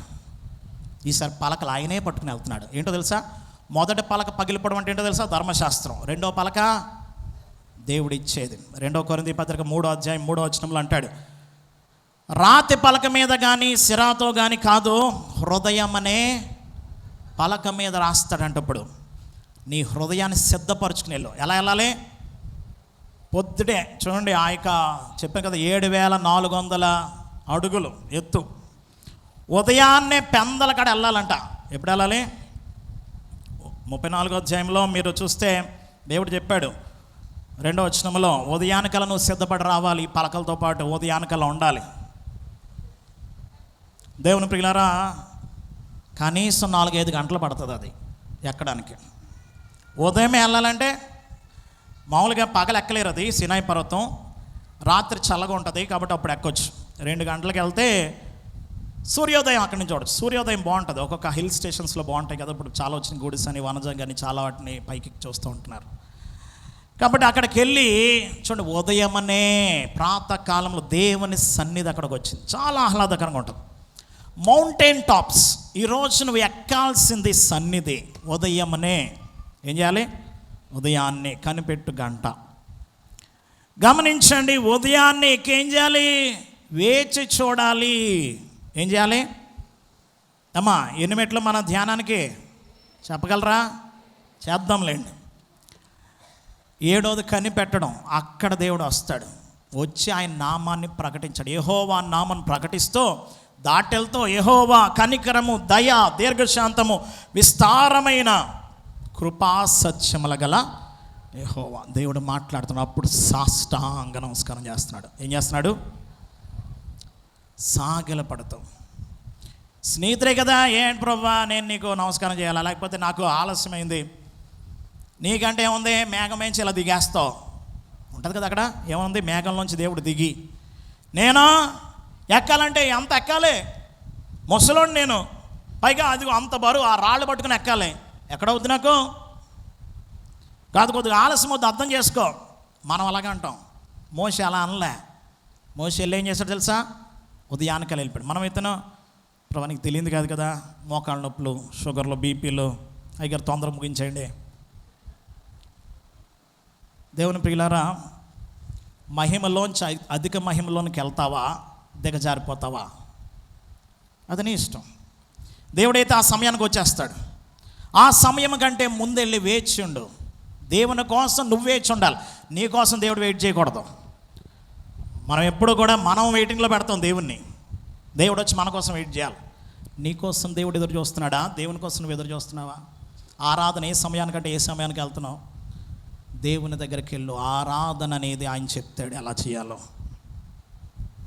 ఆయన ఆరాధించేవారు ఆత్మతో సత్యముతో చెప్తాడు. ఆరాధన ఎలా చేయాలి, ప్రార్థన ఎలా చేయాలి, ఎలా చేయకూడదు, అలా చేయొద్దు, గట్టిగా మాట్లాడుతూ అందరు కనబడేలాగా చేయొద్దు. రహస్యం అంత తలుపు వేసుకొని చేయి. పరలోక ప్రార్థన చేయి, ఉపవాసం ఎలా చేయి. నీకు కావాల్సినటువంటి బలం ఆర్థిక బలం, రాజకీయ బలం, పలుకుబడి బలం కాదు. పైనుండి ఆత్మ దిగొస్తే మీరు శక్తిని పొందెదరు. మీరు బూదిగంతాలు ఈ శక్తి. ఆరాధన ఎలా చేయి, ప్రార్థన ఎలా చేయి, కావలసిన శక్తి ఎలా తీసుకో, సువార్త ఎలా చేయి.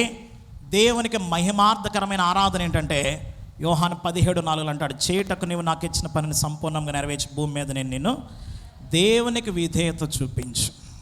దేవుని ప్రియులారా గమనించండి, ఈరోజు మనం అలాంటి ఆరాధన చేసినప్పుడు దేవుని సన్నిధిలో మనము దినదినము ఎదుగుతాం. వస్తుంటే ఏమొచ్చిందంట మోషేకి? కొండ మించి దిగి వస్తుంటే మహిమ, రూపాంతర కొండ మీదకి వెళ్ళాడు దేవుడు. మత్తయి 17:17 వెళ్ళేటప్పటికి అంటున్నాడు, అక్కడ మోషే ఏలియాలు వచ్చి దేవునితో మాట్లాడుతున్నాడు. యేసుప్రభు ముఖం ఏమైపోయింది? సూర్యునిగా ప్రకాశించింది, వస్త్రాలు వెలుగైపోయినాయి. మోషేతో పాటు ఏలియాతో పాటు యేసుప్రభు సమానంగా ఇంకా ఎక్కువగా గొప్పగా ఉన్నాడు. అక్కడ పేతురుకి ఎంత సంతోషం వేసిందో అంటాడు, ప్రభా మనం ఇక్కడ ఉండిపోదామా, మనం ఇక్కడ ఉండిపోతే ఎంత బాగుంది. పర్వతం మీద చల్లని గాలి. దక్షిణ భారతదేశం పెద్ద కొండ మీదకి వెళ్ళాం, మున్నార్ దగ్గర ఉంటుంది. ఎంత బాగుంటుందంటే పైకి వెళ్ళే కొద్దిగా చల్లని స్వచ్ఛమైన గాలి, చాలా ఆహ్లాదకరంగా ఉంటుంది. దేవుని సన్నిధి చేసే సమయం ఉదయాన్నే మంచి సమయం. ఇప్పుడు కొండ ఎక్కమంటే ఎక్కడ ఎక్కుతారేమో, సన్నిధి అనే కొండ. చక్కగా ఏ డిస్టర్బెన్స్ ఉండదు అన్నమాట. ఏకాంత స్థలము కోరము. మిద్దెల మీదకి పొలాల్లోకి వెళ్ళేవారు ఇదివరకు. గమనించండి, నువ్వు అలాంటి స్థలానికి వెళ్ళు, దేవుని ఎదుర్కో. ఆ శిఖరం మీద మంచి గాలి, చక్కని ఆరాధన, దేవుని సన్నిధిలో పరిపూర్ణమైన శ్రేష్టమైన సహవాసం దేవునితో, అది నువ్వు సంపాదించు. అది ఆరాధన అంటే. ఆరాధన అంటే చేపలు హల్లెలూయా చూసేసి అన్యుల్లా నువ్వు ఊగిపోవద్దు. మనస్సు యేసుని కథపై మలిపి యోచించు. దేవుని ప్రియులారా, అప్పుడు మహిమ కనబడమే కాదు, మహిమ కూడా పొందుకుంటాం. మోషే వస్తే ఏం పొందుకున్నాడు? దాని అర్థం ఏంటో తెలుసా? నేను దేవుని దగ్గర ఉన్నా. మళ్ళీ వీళ్ళకి రుజువు, దేవుని దగ్గర ఉన్నాడు కాబట్టి ఆ మహిమ. దేవుడు మహిమ గలవాడు అని రుజువు. రెండవది, దేవుడు ఎవరో గొప్పవాడు, మహిమ గలవాడు. వాళ్ళు ఎంతవరకు కూడా చేసిన పూజలతోటి ఎన్ని దేవతల చుట్టూ తిరిగినా ఇలాంటి మహిమ రాలేదు ఎవడికే. మోషేకి వచ్చిన మహిమ ముసుగేసుకున్నాడంట. మూడోది ఏంటో తెలుసా? ముసుగు ఎందుకు వేసుకున్నాడు తెలుసా? తగ్గిపోతుంది ఆయన మహిమ. 2 కొరింథీ పత్రిక 3వ ఉంటుంది, మీరు తర్వాత చదువుకోండి. 18 పైగా 12 నుండి తగ్గిపోవచ్చిన మహిమ యొక్క అంతమును చూడకుండాట్లు. మహిమ తగ్గిపోవడం ఏంటి అంటే, ధర్మశాస్త్రం యొక్క మహిమ తగ్గిపోతుంది. కృపాశాస్త్ర మహిమ నుండి అధిక మహిమకు వెళ్ళొచ్చు. దేవుని పోలికగా, ఆ పోలికగానే మార్చబడుచున్నాము. అందుకు పిలిచాడు దేవుడు తన కుమారునితో సారూప్యము గలవారగుటకు. నువ్వు ఆ మహిమను పొందడానికి, మహిమను గుర్చిన జ్ఞానం క్రీస్తు యేసునందు ఉంది. ఇప్పుడు ఆయన కొరకు ఎదురు చూడాలి. తీతుకు రాసిన పత్రిక 2వ ఉంటుంది. మహాదేవుడు మన రక్షకుడునైనా ఆయన కొరకు, ఎవరి కొరకు? ప్రభు కొరకు మనము ఎదురు చూడాలని 2వ 12 ఉంటుంది. శుభప్రదమైన నిరీక్షణ ఆయన కొరకు, ఆ మహిమ కొరకు. దేవుని ప్రియులారా, ఈరోజు నీ ఆరాధన ఏంటో తెలుసుకో. ఏది చేయకూడదు అది చేయకు, చేయాల్సిన విధంగా చేయి. దేవుని దగ్గరికి రా. ఈరోజు దేవుడు అంటాడు, ఈ పర్వతం మీదకి ఎక్కు. ఏం చేయాలి? నా సన్నిధిలో నిలబడు. నువ్వు చేయాల్సిందల్లా ఒకటే, సన్నిధిలో నిలబడ్డం. ఏంటి? పలకలు చేతపరుచుకుని. పలకలంటే నీ హృదయం. ఎలా? ఖాళీగా నింపేసుకొని రాకు. దేవుడు రాస్తే ఏది రాస్తావు ప్రభా? నువ్వు అవును అంటే అవును, కాదు అంటే కాదు, ఇది తీసేయమంటే తీసేయడం, రాయమంటే ఉంచమంటే ఉంచడం, అంతే. అబ్బాబే లేదు నేను రాసుకొచ్చిందని నువ్వు సంతకం పెట్టాడానికి కాదు. దేవుడు రాసేలాగా నీ హృదయాన్ని దేవుడికి సమర్పణత ఆయన సన్నిధిలో ఉండు. దేవుడు రాస్తాడు, సరిచేస్తాడు, నిన్ను మహిమగా నిలబెడతాడు. దేవుని ప్రియులారా, ఈరోజు మహిమ కలిగినది ఆరాధన. లోకపు మహిమలు కాదు, దేవుని మహిమ.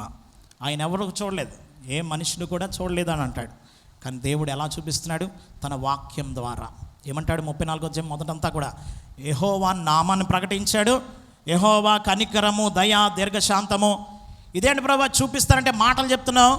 మాటల్లోనే ఉంది ఆయన మహిమ. ఎందులో ఉంది? వాక్యములో ఉంది ఆయన మహిమ. ఆ వాక్యమే శరీరధారిగా వచ్చాడు, వాక్యమే దేవుడు. దేవుని ప్రియులారా, పేతురు యోహానుల ధైర్యం చూసి ఏమన్నారంట? అపొస్తలుల కార్యగ్రంథం 4వ అధ్యాయం 13వ వచనంలో వీరు క్రీస్తుతో కూడా ధైర్యము ఏం చూపించింది? యేసు ప్రభుని చూపించింది. వాళ్ళకే. ఎవరికే? పరిసయ్యులకి, శాస్త్రులకి. ఈరోజు దేవుని చూడు, ఎమ్మాయి శిష్యులు వెళుతూ ఉన్నారు, యేసు ప్రభు వస్తూ ఉన్నాడు. దేవుడు వాళ్ళ హృదయం తెరిచి మాట్లాడా? తర్వాత కనబడ్డాడు. రొట్టె ఇచ్చిన తర్వాత కనబడి అదృశ్యం అయిపోయిన తర్వాత వీళ్ళు వెళ్ళి ప్రభు మాకు కనబడ్డారు. గొప్ప అద్భుతం ఏంటో తెలుసా? ఆయన కనబడడం ఆయన రూపం కాదు. ఆయన మనతో మాట్లాడుచున్నప్పుడు మన హృదయములో మండుచుండలేదా? దేవుని వాక్యములో నిన్ను వెలిగిస్తాడు. అది అసలు రూపం. అయ్యగారు అన్నారు కదా, నా రూప లావణ్యములో. రూపలావణ్యం ఏంటి? రూప లక్షణం. లక్షణంలో ఉంది ఆయన రూపం. ఈరోజు ఆ లక్షణం సంపాదించుకో. నీ మహిమ నాకు చూపించంటే దేవుడు ఏమన్నాడు? నా మంచితనం అంతా చూపిస్తాను. అదే వెలుగు. వెలుగు ఫలము సమస్త విధములైన మంచితనము, నిరీక్షణ, నీతి అనే దాంట్లో ఉంది అంటాడు పౌలు. దేవుని ప్రియులారా, ఈరోజు ఈ మహిమను చూస్తున్నావా? వాక్యములోంచి దేవుని చూడు, సన్నిధిలోంచి దేవుని చూడు, ఆయన సముఖంలోంచి దేవుని చూడు. ఆయన చెప్పినట్లుగా వినడమే ఆరాధించడం. ఆరాధించడం అంటే ఏంటి? ఆయన చెప్పిన దానికి లోబడ్డం. అది ఆరాధన. నువ్వు అనుకున్నది నువ్వు చేసేసి వెళ్ళిపోవడం కాదు ఆరాధన అంటే. తిరిగేయడం, లేకపోతే తెచ్చేసుకోవడం ఏదో ఒకటి. గమనించండి, అది కాదు ఆరాధన. ఆరాధన అంటే ఆయన మీతో చెప్పినది చేయండి. ఈరోజు చేస్తావా ఆరాధన? ఈరోజు వస్తావా ఆయన సన్నిధిలోనికి? ఉంటావా 40 రోజులు? అనగా దేవునితోనే ఉండే సహవాసం నువ్వు కలిగి ఉంటావా? దేవుని సన్నిధిలో ఆసక్తిగా వస్తావా? దేవుడిని అభిషేకిస్తాడు దేవుడు తన మహిమతో. అలాంటి గొప్ప ధన్యత ప్రభు మనందరికీ అనుగ్రహించును గాక. ఒకరిద్దాం. సకల యుగములలో అక్షయుడవను, అదృశ్యుడవను, అద్వితీయ దేవుడవైన మా పావన పరలోకపు తండ్రి, నీ మహిమ కలిగిన మహాఘనమైన నామమునకై వేలాది వందనములు, అనంతకాల స్తోత్రములు ప్రభువా.